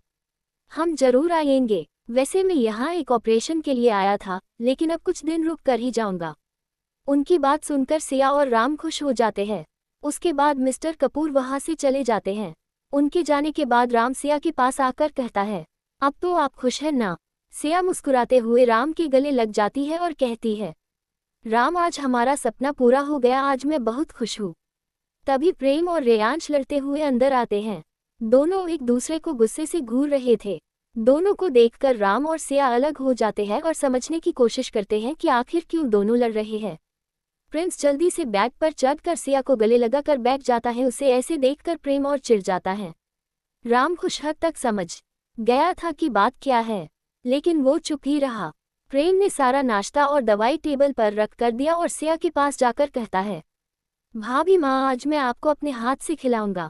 सिया कुछ कहती कि प्रिंस जल्दी से, नहीं मैं खिलाऊंगा, क्योंकि ये मेरी मम्मा है। दोनों को ऐसे लड़ते हुए देखकर सिया मुस्कुराने लगती है और कहती है, दोनों एक साथ खिला दो। उसके बाद दोनों सिया को बारी बारी से खिलाते हैं। खाना खाने के बाद सिया दवाई लेकर रेस्ट करने लगती है। राम उन दोनों से, मैं किसी काम से बाहर जा रहा हूँ। सिया सो रही है, कोई भी उसकी नींद नहीं खराब करेगा। और तुम दोनों उसे अकेला छोड़कर कहीं नहीं जाओगे। राम की बात सुनकर दोनों अच्छे बच्चे की तरह हाँ में सर हिला देते हैं। उसके बाद राम वहां से चला जाता है। राम के जाने के बाद प्रिंस और प्रेम एक दूसरे को देखते हैं, फिर बेड पर बैठकर सिया का एक एक पैर दबाने लगते हैं। इधर कामिनी ने जब बाहर ज्यादा शोर शराबा नहीं सुना तो उसने बाहर आकर देखा तो उसे कोई नहीं दिखाई दिया। कामिनी इधर उधर देखते हुए चली जा रही थी, उसका ध्यान नीचे की तरफ नहीं था। नीचे तेल पड़ा हुआ था, जिस पर पैर रखते ही कामिनी फिसल जाती है, सीढ़ियों से नीचे गिर जाती है। लेकिन गनीमत थी कि सीढ़ियां ज्यादा नहीं थी, वरना आज वो बचती नहीं। कामिनी अपने कमर पर हाथ रख बैठी हुई थी, थोड़ा उसके सर पर भी चोट लगी थी। कामिनी उठने की कोशिश करती है लेकिन उठ नहीं पाती है। तभी राम कामिनी के पास बैठकर कहता है, ये तो बस शुरुआत है, आगे आगे देखो मिस कामिनी आपके साथ क्या होता है। बहुत खेल खेलने का शौक है ना, अब तुम्हें मजा भी बहुत आएगा। वैसे अभी कैसा लग रहा है? आई होप तुम्हें मजा जरूर आया होगा। उसके बाद राम कामिनी को गुस्से से घूरकर वहां से चला जाता है। राम के धमकी देने से कामिनी डर जाती है, क्योंकि जिसके दम पर वो इतना उछल रही थी उसका तो कहीं अता पता ही नहीं था कि वो कहाँ है। कामिनी को अब नहीं पता था कि राम आगे उसके साथ क्या क्या करने वाला था। यही सब सोच सोचकर उसे और डर लग रहा था। कामिनी किसी तरह से उठकर अपने रूम की तरफ बढ़ती है, लेकिन उसके पैर में आई मोच से कामिनी चल ही नहीं पा रही थी। बड़ी मुश्किल से वो अपने रूम तक पहुंची और बैग पर गिर गई। उसकी अब उठने की बिल्कुल भी हिम्मत नहीं थी। उसे इतना ज्यादा दर्द हो रहा था कि बमुश्किल ही बर्दाश्त कर पा रही थी। तभी अचानक उसके रूम की सारी लाइट ऑफ हो गई और उसे अपने चारों तरफ कांच के टूटने की आवाज आने लगी। अब तो कामिनी का डर से और ज्यादा बुरा हाल होने लगा। वो जोर से चीखने लगी, रुक जाओ, प्लीज रुक जाओ। उसके इस तरह चीखने से वो आवाजें आनी बंद हो गई। तभी सारी लाइट ऑन हो गई। कामिनी ने जैसे ही सामने देखा तो उसके पूरे चारों तरफ कांच ही कांच पड़े हुए थे, एक कदम भी चलना मुश्किल था। कामिनी आज खुद को बेबस महसूस कर रही थी। न तो वो खुद के लिए दवा लेने जा सकती थी और न ही उसकी हिम्मत बेड से उठने की थी। वो अपनी माँ को याद करते हुए वैसे ही दर्द सहते हुए सो जाती है। इधर एक अंधेरे कमरे में एक औरत को कुर्सी से बांधकर रखा गया था। उसके ऊपर कुछ गर्म सा गिर रहा था, जो उस औरत को धीरे धीरे दर्द पहुंचा रहा था। एपिसोड 78। सिया की तबीयत ठीक नहीं है थी तो रूम में रेस्ट कर रही थी, बाकी सब उसे छोड़कर घूमने चले गए थे। राम वही सिया के पास बैठकर लैपटॉप में सरिता जी को देख रहा था, जो इस वक्त एक अंधेरे कमरे में एक चेयर पर बंधी हुई थी। राम उन्हें गुस्से से घूर रहा था। राम ने किसी को कॉल करके कहा, सैंडी कुछ बताया इसने? Sandy, yes boss. राम, क्या बताया उसने? सैंडी, बॉस बस एक नाम बताया इसने। राम, कौन है वो? सैंडी, रावण। राम रावण का नाम सुनकर कुछ देर सोच में पड़ जाता है। तभी अचानक उसके दिमाग में कुछ फ्लैश हुआ और वो जल्दी से उठकर खड़ा हो गया। राम सैंडी से, मुझे जल्द से जल्द उसके बारे में सब कुछ पता करके बताओ। सैंडी, और बॉस। इधर राम कॉल कट करके किसी गहरी सोच में डूब जाता है कि तभी उसे सिया की आवाज आई। सिया की आवाज से राम अपने सेंस में आता है और कहता है, क्या हुआ है, आप क्यों उठ गए? सिया क्यूट सा चेहरा बनाकर उसे देखने लगती है, जिससे राम को हंसी आ गई। राम सिया के गाल खींचकर कहता है, तुम कितनी क्यूट लग रही हो जान। उसके बाद सिया के दोनों गालों को चूम लेता है। सिया राम से, राम सुबह से रूम में रहकर मैं बोर हो गई हूँ, अब मुझे बाहर जाना है। सिया ने मासूम सा चेहरा बनाकर कहा तो राम उसे मना नहीं कर पाया। राम को सिया की फिक्र थी, लेकिन उसे उदास नहीं करना चाहता था, इसलिए राम ने कहा, ठीक है हम चलेंगे बाहर। राम की हाँ सुनकर सिया खुश हो गई। उसने राम की तरफ दोनों हाथ बढ़ा दिए, मतलब कि वो उसे गोद में उठाकर ले चले। और हमारे राम जी भी अपनी सिया की सेवा में हमेशा रहते हैं। उन्होंने तुरंत ही सिया को अपनी गोद में उठा लिया और रूम से बाहर निकल जाता है। राम सिया को लेकर रिजॉर्ट से बाहर आता है और वहीं पास में बीच पर ले जाता है। इस समय शाम हो रही थी। बीच बहुत ज्यादा खूबसूरत लग रहा था। राम सिया को वही रेत पर लेकर बैठ जाता है। सिया शाम का नज़ारा देख बहुत खुश थी। थोड़ी देर वहीं बैठने के बाद राम वापस से सिया को गोद में उठाकर अपने रूम में ले जाता है। अब रात हो चुकी थी। सब लोग घूमकर भी आ गए थे। सब थके हुए थे, इसलिए रूम में जाते ही सो गए।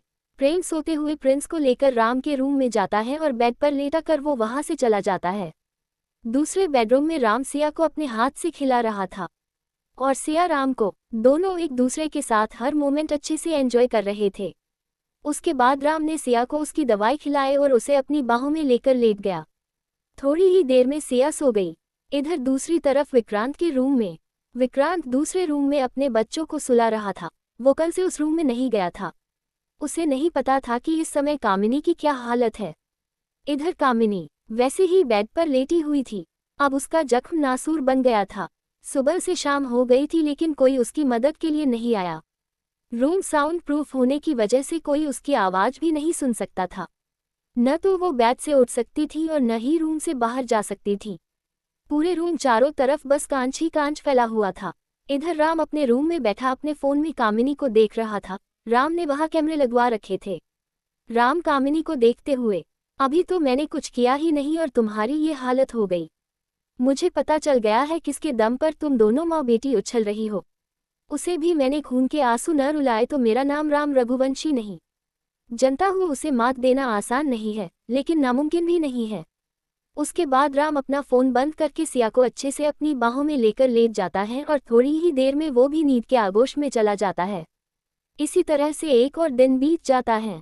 अगली सुबह आज सबको शॉपिंग पर जाना था क्योंकि कल सगाई थी तो सबको उसके लिए कपड़े चाहिए थे। सब रेडी होकर हॉल में राम का वेट कर रहे थे क्योंकि जब तक वो परमिशन नहीं देगा तब तक कोई भी नहीं जा पाएगा। इधर राम के रूम में अलग ही महायुद्ध चल रहा था।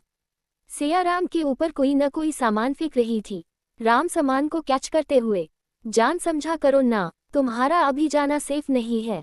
तुम क्यों परेशान हो रही हो? मैं हूं ना, मैं तुम्हारे लिए सबसे बेस्ट ड्रेस लाऊंगा। पर प्लीज अभी ये सामान फेंकना बंद करो, कोई देखेगा तो क्या कहेगा। सिया गुस्से से, यही कि द ग्रेट राम रघुवंशी अपनी वाइफ से मार खा रहे हैं। सिया की बात राम का मुंह बन जाता है तो वही कोई बहुत तेज तेज हंसने लगता है। हंसने की आवाज सुनकर राम पीछे मुड़कर देखता है तो उसे करण, प्रेम और विकास दिखाई दिए जो राम को बुलाने आए थे। राम उन्हें घूर कर देखता है तो वो सब चुप हो जाते हैं। राम वापस से सिया की तरफ ध्यान लगाते हुए, जान मैंने बोल दिया ना कि तुम नहीं जाओगी तो मतलब नहीं जाओगी। सिया राम की गुस्से से बोलने से और गुस्सा हो जाती है और चुपचाप सर नीचे करके बैठ जाती है। उसका बहुत मन था सबके जाने का लेकिन राम की वजह से वो नहीं जा पाई। सिया का उदास चेहरा देखकर उन तीनों को भी बहुत बुरा लगा लेकिन वो भी जानते थे कि ये सब राम ने सिया को प्रोटेक्ट करने के लिए किया है। राम प्रेम से, प्रिंस को ले तो जा रहे हों लेकिन अपनी जिम्मेदारी अच्छे से निभाना। उसे एक मिनट के लिए भी अकेला मत छोड़ना समझे। प्रेम जल्दी से हाँ में सर हिला देता है। करण राम से, तू फिक्र मत कर, हम सब है न ध्यान रखेंगे। उसके बाद वो सब लोग नीचे चले जाते हैं। राम भी सिया को एक नज़र देखकर नीचे आ जाता है और सबको बहुत सारी हिदायतें देकर उन्हें भेज देता है। सब शॉपिंग मॉल के लिए निकल जाते हैं। राम जैसे ही अपने रूम में पहुंचता है तो देखता है कि सिया कोई बुक पढ़ रही थी। राम भी सिया के बगल में बैठकर देखने की कोशिश करता है कि सिया क्या पढ़ रही है। जैसे ही राम की नज़र बुक के नाम पर जाती है तो वो हैरानी से सिया की तरफ देखने लगता है। बुक का नाम, अपने पति को वश में कैसे करे। ये बुक सिया ने प्रेम से कहकर मंगवाई थी। उसका मानना था कि आजकल राम उसकी कोई बात नहीं मानता था और प्रेम भी अपनी भाभी का भक्त लेकर दे दिया उसने ये बुक। राम सिया से वो बुक छीन कर, जान ये क्या फालतू पढ़ रही हो। बुक छीनने के बाद भी सिया कोई रिएक्ट नहीं करती है और ड्रॉअर से दूसरी बुक निकाल कर पढ़ने लगती है। वो भी वही बुक थी। राम जब खुद को इग्नोर होता हुआ देखता है तो वो चिढ़ जाता है और वापस से सिया के हाथ से बुक छीन लेता है। सिया तब भी कुछ नहीं कहती है और ड्रॉअर से तीसरी बुक निकाल कर पढ़ने लगती है। अब राम को गुस्सा आ जाता है और वो सिया के हाथ से बुक छीन कर चिल्लाकर कहता है, सिया क्या है ये सब? हाँ, किसने लाकर दी तुम्हें बुक? आज के बाद ऐसी फालतू बुक नहीं पढ़ोगी तुम। राम के चिल्लाने से सिया की आंखों में आंसू आ जाते हैं और वो चुपचाप अपने आंसू पोंछकर बेड पर एक तरफ होकर लेट जाती है। वो अभी भी राम को इग्नोर कर रही थी। अब राम से बर्दाश्त नहीं हुआ तो वो आगे आकर सिया के आंसू पोंछकर कहता है, जान सॉरी ना, अब पक्का नहीं डांटूंगा। फिर भी सिया कुछ नहीं बोलती है। सिया की चुप्पी राम को बहुत ज्यादा तकलीफ दे रही थी। आखिर में उसे अपनी हार माननी ही पड़ी। राम सिया के माथे पर किस करके, अच्छा ठीक है जान, हम चलेंगे शॉपिंग पर। जैसे ही राम ने कहा सिया तुरंत ही उठकर बैठ गई और खुशी से कहती है, अरे वाह, उस बुक का आइडिया तो काम कर गया। अब मैं सबको बताऊंगी कि कैसे अपने पति को वश में कर सकते हैं। इतना कहकर सिया रेडी होने चली गई और छोड़ गई राम को हैरान। राम हैरानी से, इसका क्या मतलब था? ये इतनी देर से ड्रामा कर रही थी। उफ, कहीं मैं पागल ना हो जाऊं। इन बीवियों को कोई नहीं समझ सकता है। थोड़ी देर बाद सिया रेडी होकर आती है और राम के साथ वो मॉल के लिए निकल जाते हैं और उनके आगे पीछे बॉडीगार्ड्स की गाड़ी भी। इधर मॉल में सब अपने अपने पसंद की शॉप पर जाकर शॉपिंग करने लगते हैं। सारी गर्ल्स लेडीज सेक्शन में और सारे बॉयज मेंस सेक्शन में। तभी प्रिंस प्रेम से, चाचू मुझे ये ट्राई करना है। प्रेम प्रिंस को लेकर चेंजिंग रूम की तरफ चल पड़ता है और उसे चेंजिंग रूम के अंदर ले जाता है और कहता है, चलो ट्राई करो। प्रिंस घूर कर प्रेम को देखता है तो प्रेम हैरानी से, क्या प्रिंस, आप बाहर जाओ, अब मैं बिग बॉय हूँ, मैं आपके सामने क्यों कपड़े चेंज करूँ? आपको शर्म नहीं आती है ऐसे किसी को चेंज करते हुए देखकर? प्रेम प्रिंस की बात सुनकर और ज्यादा हैरान हो जाता है और तुरंत ही बाहर आ जाता है। प्रेम खुद से, ये लड़का बिल्कुल उस हिटलर की कॉपी है, अपनी बातों से किसी को कुछ कहने लायक छोड़ता ही नहीं है। प्रेम को वेट करते हुए 10 मिनट हो गए लेकिन प्रिंस अभी तक बाहर नहीं आया। थोड़ी देर बाद 20 मिनट हो गए, तब भी प्रिंस बाहर नहीं आया तो प्रेम को कुछ गड़बड़ लगी और दरवाजे के पास जाकर कहता, प्रिंस क्या हुआ, गेट खोलो। लेकिन अंदर से कोई आवाज नहीं आ रही थी। दरवाजा ऑटो लॉक था इसलिए बाहर से नहीं खुल सकता था। प्रेम ने सबको बताया तो सब भागकर उस चेंजिंग रूम की तरफ आए। सबके मन में एक अनहोनी होने का डर बैठ जाता है। सब लोग दरवाजा खोलने की कोशिश कर रहे थे लेकिन दरवाजा नहीं खुल रहा था। करण वहां के मैनेजर को बुलाकर कहता है, प्लीज आप लोग दरवाजा जल्द से जल्द खुलवाएं, अंदर 5 साल का बच्चा है। मैनेजर, सर दरवाजा ऑटो लॉक हो गया है और ये सिर्फ अंदर से ही खुल सकता है, लेकिन फिर भी मैं कोशिश करता हूँ। इधर अब सब इतने ज्यादा डरे हुए थे किसी को राम को कॉल करने का ध्यान ही नहीं रहता है। सब वही चक्कर काट रहे थे। तभी उन्हें एक रौबदार आवाज सुनाई देती है, क्या हो रहा है यहाँ? सबने आवाज सुनकर पीछे देखा तो वहाँ राम और सिया खड़े हुए थे। उन दोनों को वहाँ देखकर सब और ज्यादा डर गए। राम सबको ऐसे डरे हुए देखता है तो पूछता है, क्या हुआ, तुम सबके चेहरे पर 12 क्यों बजे है? डर के मारे किसी के मुंह से आवाज नहीं निकल रही थी। सबको कुछ न कहता देख राम और चिढ़ जाता है और वो चिल्लाकर कहता है, अब कोई बोलेगा कि क्या हुआ? राम की तेज आवाज सुनकर सब अंदर तक कांप जाते हैं। तभी अजीत सामने आकर कहता है, अंकल, प्रिंस चेंजिंग रूम में लॉक हो गया है। अजीत की बात सुनकर सिया और राम हैरान हो जाते हैं और सबकी तरफ देखने लगते हैं। सब अपने चेहरे झुका लेते हैं। राम और सिया तुरंत ही चेंजिंग रूम की तरफ बढ़ जाते हैं। सिया चेंजिंग के रूम के पास जाकर प्रिंस को आवाज देकर कहती है, कुटुपी देखो मम्मा आए हैं, क्या हो गया, आप दरवाजा क्यों नहीं खोल रहे? सिया की आवाज सुनते ही तुरंत ही दरवाजा खुल जाता है और प्रिंस अपना हल्का सा चेहरा निकालकर बाहर देखता है तो सामने अपने डैड को देखकर उसकी आंखों में चमक आ जाती है और वो तुरंत राम से कहता है, डैड जल्दी अंदर आओ। प्रिंस के कहते ही सिया प्रिंस से, लेकिन बच्चे हुआ क्या है, तुम बाहर तो आओ। प्रिंस सिया से, मम्मा ये बॉयज के बीच की बात है, प्लीज आप कुछ मत बोलो। उसके बाद वो राम से, डैड आप आ रहे हो। राम तुरंत ही चेंजिंग रूम के अंदर चला जाता है और गेट अंदर से बंद कर लेता है। अंदर राम प्रिंस से, प्रिंस क्या हुआ, आपने मुझे क्यों बुलाया? प्रिंस राम को उसका पैंट दिखाते हुए, डैड ये बंद नहीं हो रहा है। प्रिंस को ऐसे देखकर राम के फेस पर मुस्कान आ जाती है। राम प्रिंस से, प्रिंस इतनी छोटी सी बात के लिए आप किसी को भी बुला लेते? प्रिंस एटीट्यूड से, नहीं डैड अब मैं बड़ा हो गया हूँ, इसलिए मैं ऐसे किसी के सामने नहीं जा सकता हूँ। प्रिंस की बात सुनकर राम मुस्कुराने लगता है और प्रिंस की पैंट बंद कर देता है। उसके बाद दोनों बाहर आते हैं। प्रिंस को सही सलामत देखकर सब रिलैक्स होते हैं। राम सबसे, इतनी टेंशन की बात नहीं थी, अब आप सब लोग जाकर शॉपिंग करें। राम सिया और प्रिंस को एक साथ लेकर विपेरिया में बैठ जाता है और वहाँ के मैनेजर से बोलकर सारी ड्रेसेस वही मंगवा लेता है। सबको शॉपिंग करते करते शाम हो जाती है। सबने बहुत सारी शॉपिंग की थी। अब सिया को भूख लगी। उसने राम की तरफ देखा जो इस वक्त अपने फोन में बिजी था। सिया राम से, राम मुझे भूख लगी है। राम सिया की तरफ देखता है जो किसी छोटे से बच्चे की तरह मुंह बनाकर बैठी हुई थी। सिया के क्यूट से फेस को देखकर राम को उस पे और प्यार आ रहा था। राम सबको डिनर के लिए वही पास के एक रेस्टोरेंट में लेकर जाता है। सब डिनर करके देर रात रिजॉर्ट पहुंचते हैं और रूम में जाते ही सब सो जाते हैं। जिनकी कल सगाई थी उनकी आंखों तो नींद ही नहीं थी। वो तो कल के लिए बहुत ज्यादा एक्साइटेड थे। वही सिया दिन भर रह बाहर कर बहुत थक गई थी इसलिए रूम में आते ही वो सो जाती है। राम बेड पर बैठकर हल्के हाथ से उसके पैर दबाने लगता है जिससे सिया और गहरी नींद में सो जाती है। एपिसोड 79। आज सगाई का दिन था। उसी रिजॉर्ट को बिल्कुल दुल्हन की तरह सजाया गया था। बाकी की सजावट अभी हो रही थी। राम अपने रूम में सैंडी से कॉल पर बात करते हुए कहता है, सैंडी, आज की सिक्योरिटी में कोई कमी नहीं होनी चाहिए। शायद आज कामिनी या फिर सरिता को कोई बचाने की कोशिश करे। यहाँ आने वाले हर शख्स पर तुम्हारी नज़र होनी चाहिए। थोड़ी सी भी लापरवाही हमारे लिए खतरा बन सकती है।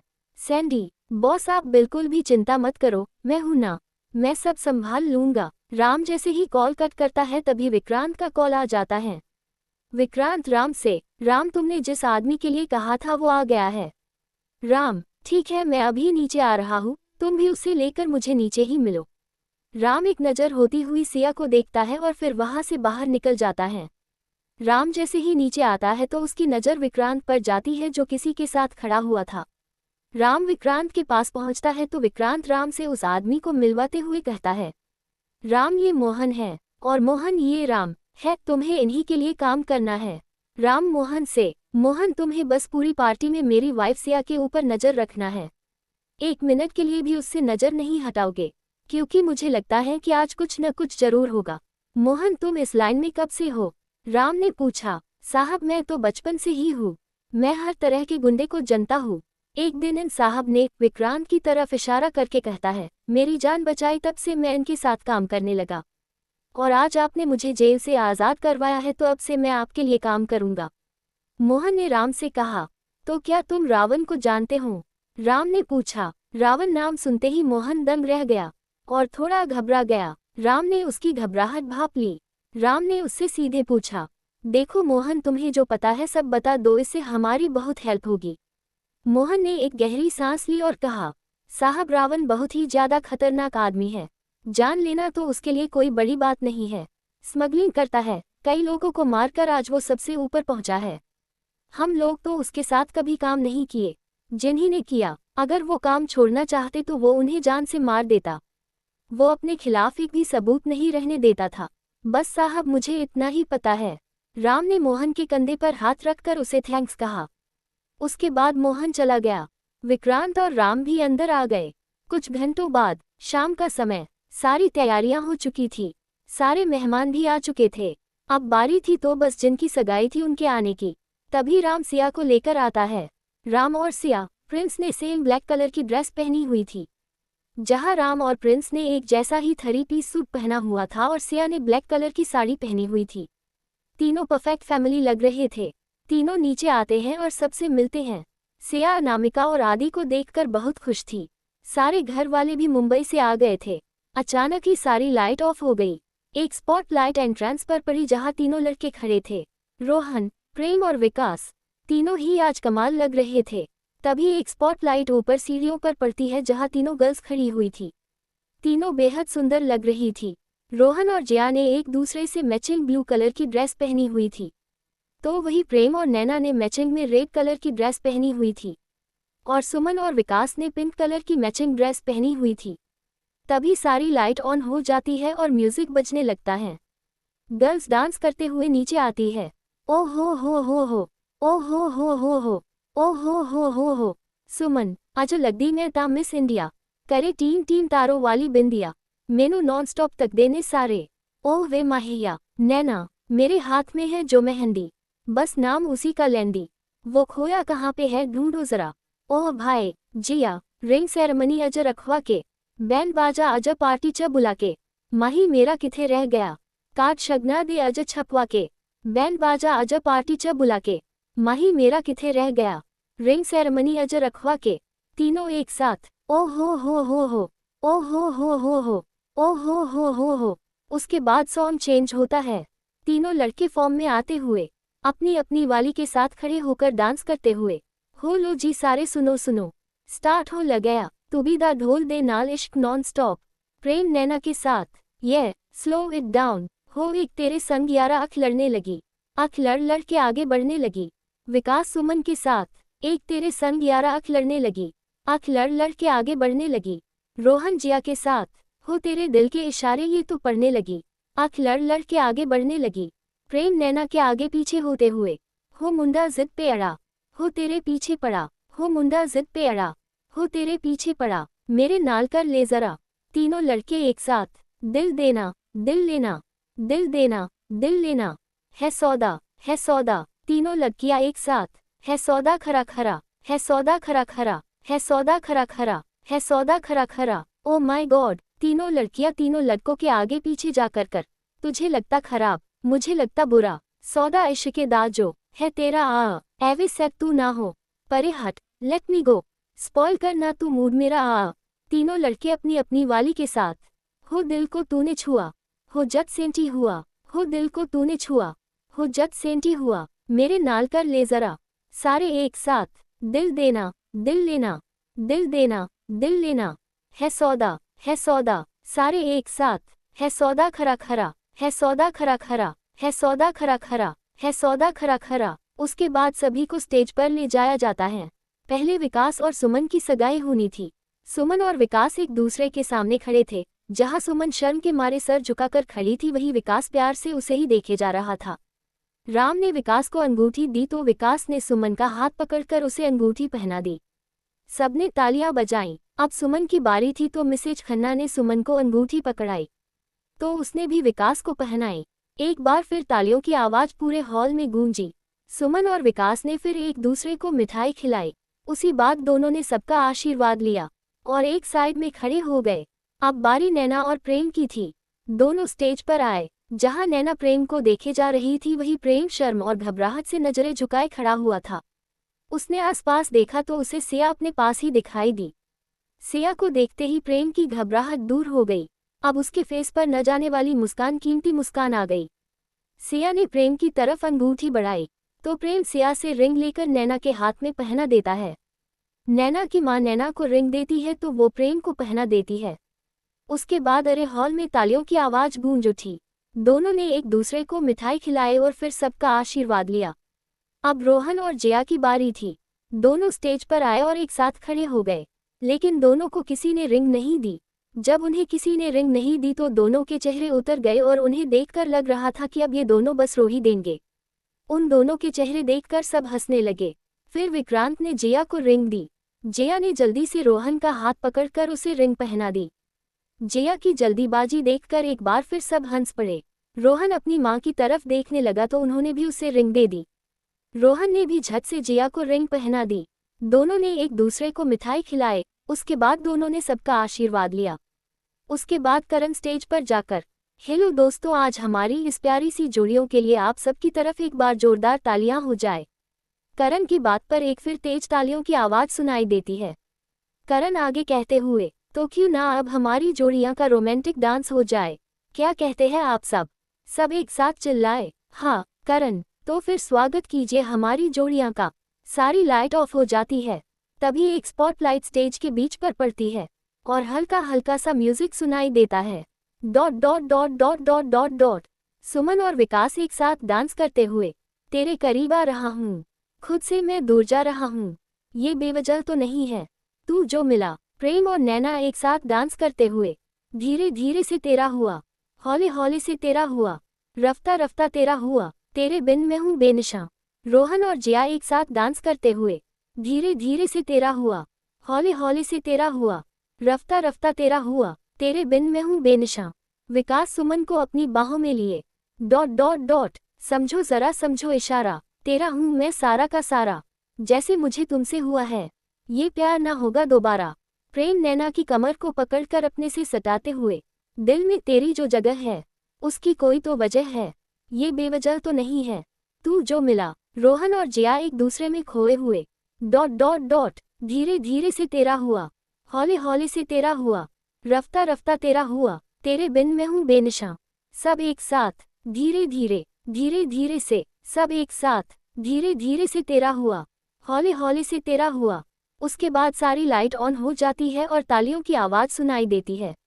सभी लोग बहुत खुश थे। सब लोग खाना खाने चले जाते हैं। तभी वहां धनुष कपूर आते हैं।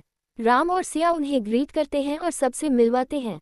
जैसे ही वो मिसेज खन्ना से के सामने आते हैं तो दोनों एक दूसरे को देखकर चौंक जाते हैं।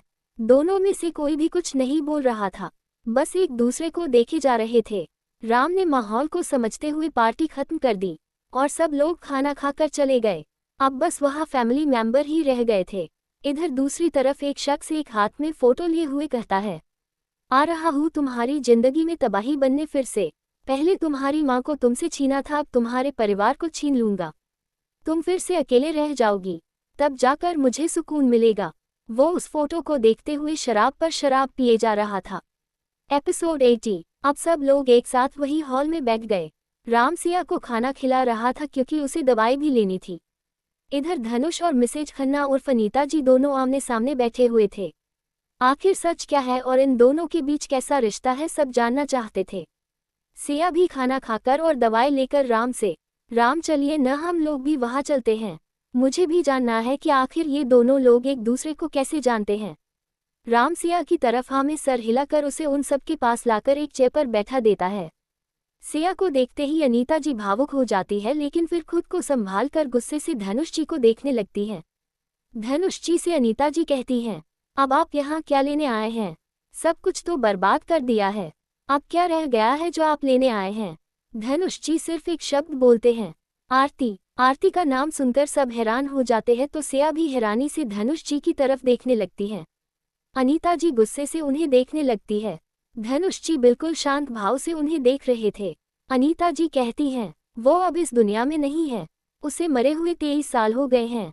अनीता जी की बात सुनकर धनुष जी दंग रह जाते हैं। उन्हें तो खबर ही नहीं थी कि आरती के साथ ये सब हो गया।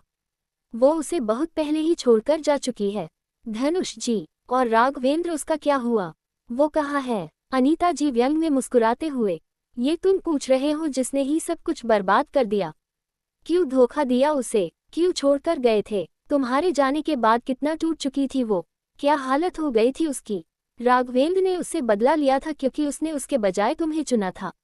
तुम तो चले गए थे सब कुछ छोड़कर, और उस धोखेबाज राघवेंद्र ने उसे भरे मंडप में छोड़ दिया था।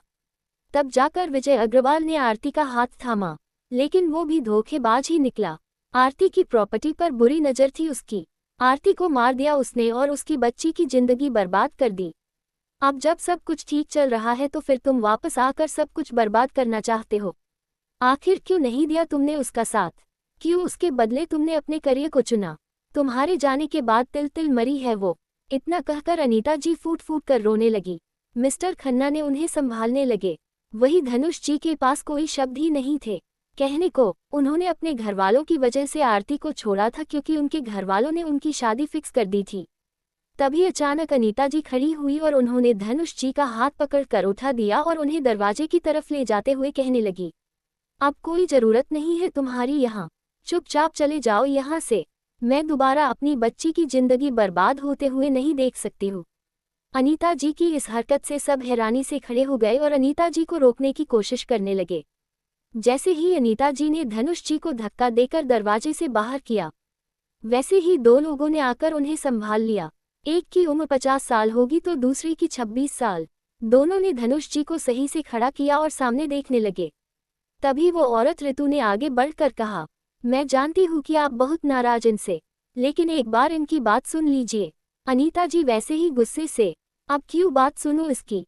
मुझे कुछ भी नहीं सुनना है। ये अभी के अभी मेरे आंखों के सामने से चला जाए बस। मैं इसकी शक्ल भी नहीं देखना चाहती हूँ। तभी उनके कानों में धनुष की आवाज आई, आरती की बेटी कहाँ है? अनीता जी, नहीं बताऊंगी क्योंकि तुम जानना डिजर्व ही नहीं करते हो।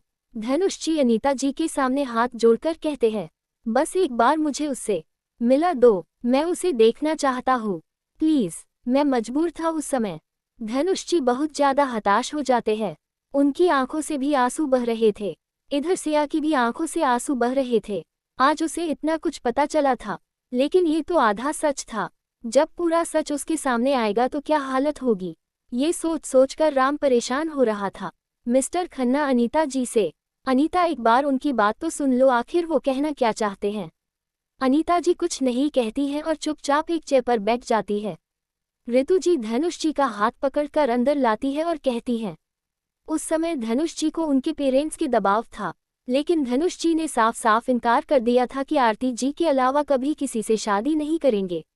मैं धनुष जी के पेरेंट्स के फ्रेंड की बेटी थी, इसलिए वो लोग चाहते थे कि मेरी शादी धनुष जी हो जाए। लेकिन धनुष जी के मना करने पर उनके पापा को हार्ट अटैक आ गया और मजबूरन उन्हें उनकी बात मानकर इन्हें मुझसे शादी करनी पड़ी। मैं पहले से ही शादीशुदा थी, लेकिन एक एक्सीडेंट में मेरे हस्बैंड की मौत हो गई और मेरी 3 साल की बेटी मानवी ही मेरे पास थी।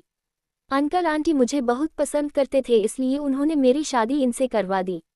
इन्होंने मुझे साफ साफ कह दिया था कि ये मुझे कभी भी आरती की जगह नहीं दे पाएंगे, और मैं लेना भी नहीं चाहती थी क्योंकि मैं खुद अपने पति से बहुत प्यार करती थी। मानवी इन्हें ही अपना डैड मानने लगी थी, लेकिन जब वो बड़ी हुई तो मैंने उसे सारी सच्चाई बताई। फिर मैंने और मानवी ने डिसाइड किया है हम लोग आरती और धनुष जी को वापस मिलाएंगे। लेकिन हमें नहीं पता था कि वो पहले ही सब कुछ छोड़कर चली गई है। सब कुछ सुनने के बाद सब एकदम शांत हो गए। किसी के पास कहने के लिए कोई शब्द ही नहीं था। सब उस इंसान को देख रहे थे जो बिल्कुल ही टूट चुका था। तभी मिस्टर खन्ना धनुष जी के कंधे पर हाथ रख कर कहते हैं, जो हो गया हम लोग उसे बदल तो नहीं सकते, लेकिन आपने आने वाले कल को और बेहतर कर सकते हैं। उस समय गलती किसी की नहीं थी, गलत थे तो बस हालात, जिनकी वजह तुम और आरती एक दूसरे से अलग हुए। लेकिन प्यार तो दोनों के ही दिल में था ना। मिस्टर खन्ना की तरफ सुनकर धनुष जी कहते हैं, बस एक बार मुझे आरती की बेटी से मिलवा दीजिए, उसके बाद मैं चैन से मर तो सकता हूँ। बहुत जी लिया अब मुझे अपनी आरती के पास जाना है। मिस्टर खन्ना धनुष जी कहते हैं, क्या अपनी बेटी से नहीं मिलोगे? क्या उसके साथ नहीं जीना चाहते हो? उसके साथ वक्त नहीं बिताना चाहते हो? उसे प्यार देना नहीं चाहते हो? मिस्टर खन्ना की बात सुनकर धनुष जी उन्हें हैरानी और कंफ्यूजन के मिले जुले भाव से देखने लगते हैं। तो फिर आगे मिस्टर खन्ना कहते हैं, वो सिर्फ आरती की ही नहीं बल्कि तुम्हारी भी बेटी है। तुम्हारे और आरती के प्यार की निशानी है वो। मिस्टर खन्ना की बात सुनकर धनुष जी खुशी से खड़े हो जाते हैं और कहते हैं, मेरी बेटी, आप सच कह रहे हैं, मेरी और आरती की बेटी। मिस्टर खन्ना हमें अपना सर हिला देते हैं। धनुष जी खुशी से ऋतु और मानवी को गले लगाकर कहते हैं, देखा तुम दोनों ने, मेरी बेटी है, मेरी और आरती की बेटी। दोनों ही उन्हें खुश देखकर बहुत खुश थी। धनुष जी मिस्टर खन्ना का हाथ पकड़कर कहते हैं, कहाँ है मेरी बेटी? मुझे मेरी बेटी से मिलना है।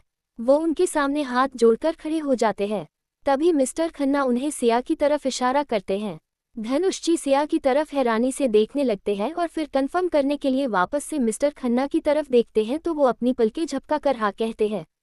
सिया को देखते ही मिस्टर खन्ना की आंखों में आंसू आ जाते हैं और वो सिया को तरफ बढ़ने लगते हैं। वही सिया अभी भी सब कुछ समझने की कोशिश कर रही थी, वो बिल्कुल बुत बनी खड़ी हुई थी। इधर धनुष जी धीरे धीरे सिया की तरफ प्यार से देखते हुए आगे बढ़ रहे थे। अभी मुझ में कहीं बाकी थोड़ी सी है जिंदगी, जगी धड़कन नहीं, जाना जिंदा हूँ मैं तो अभी, कुछ ऐसी लगन इस लम्हे में है। ये लम्हा कहाँ था मेरा, अब है सामने, इसे छू लूं जरा, मर जाऊं या जी लूं जरा, खुशियाँ चूम लूं या रो लूं जरा, मर जाऊं या जी लूं जरा। धनुष जी बिल्कुल सिया के पास खड़े थे। जैसे ही उन्होंने उसे छूने के लिए अपना हाथ बढ़ाया, सिया 2 कदम पीछे हो गई। उसे इस तरह से पीछे जाता हुआ देखकर धनुष जी निराश हो जाते हैं और उनकी आंखों से आंसू और तेज बहने लगते हैं। सिया रोते हुए उन्हें ही देख रही थी, जिनकी आंखों में बेहद दर्द और पछतावा, साथ ही उसके लिए बहुत सारा प्यार भी था। धूप में जलते हुए तन को छाया पेड़ की मिल गई, रूठे बच्चे की हंसी जैसे फुसलाने से फिर खिल गई। कुछ ऐसा ही अब महसूस दिल को हो रहा है, बरसों के पुराने जख्म पे मरहम लगा सा है।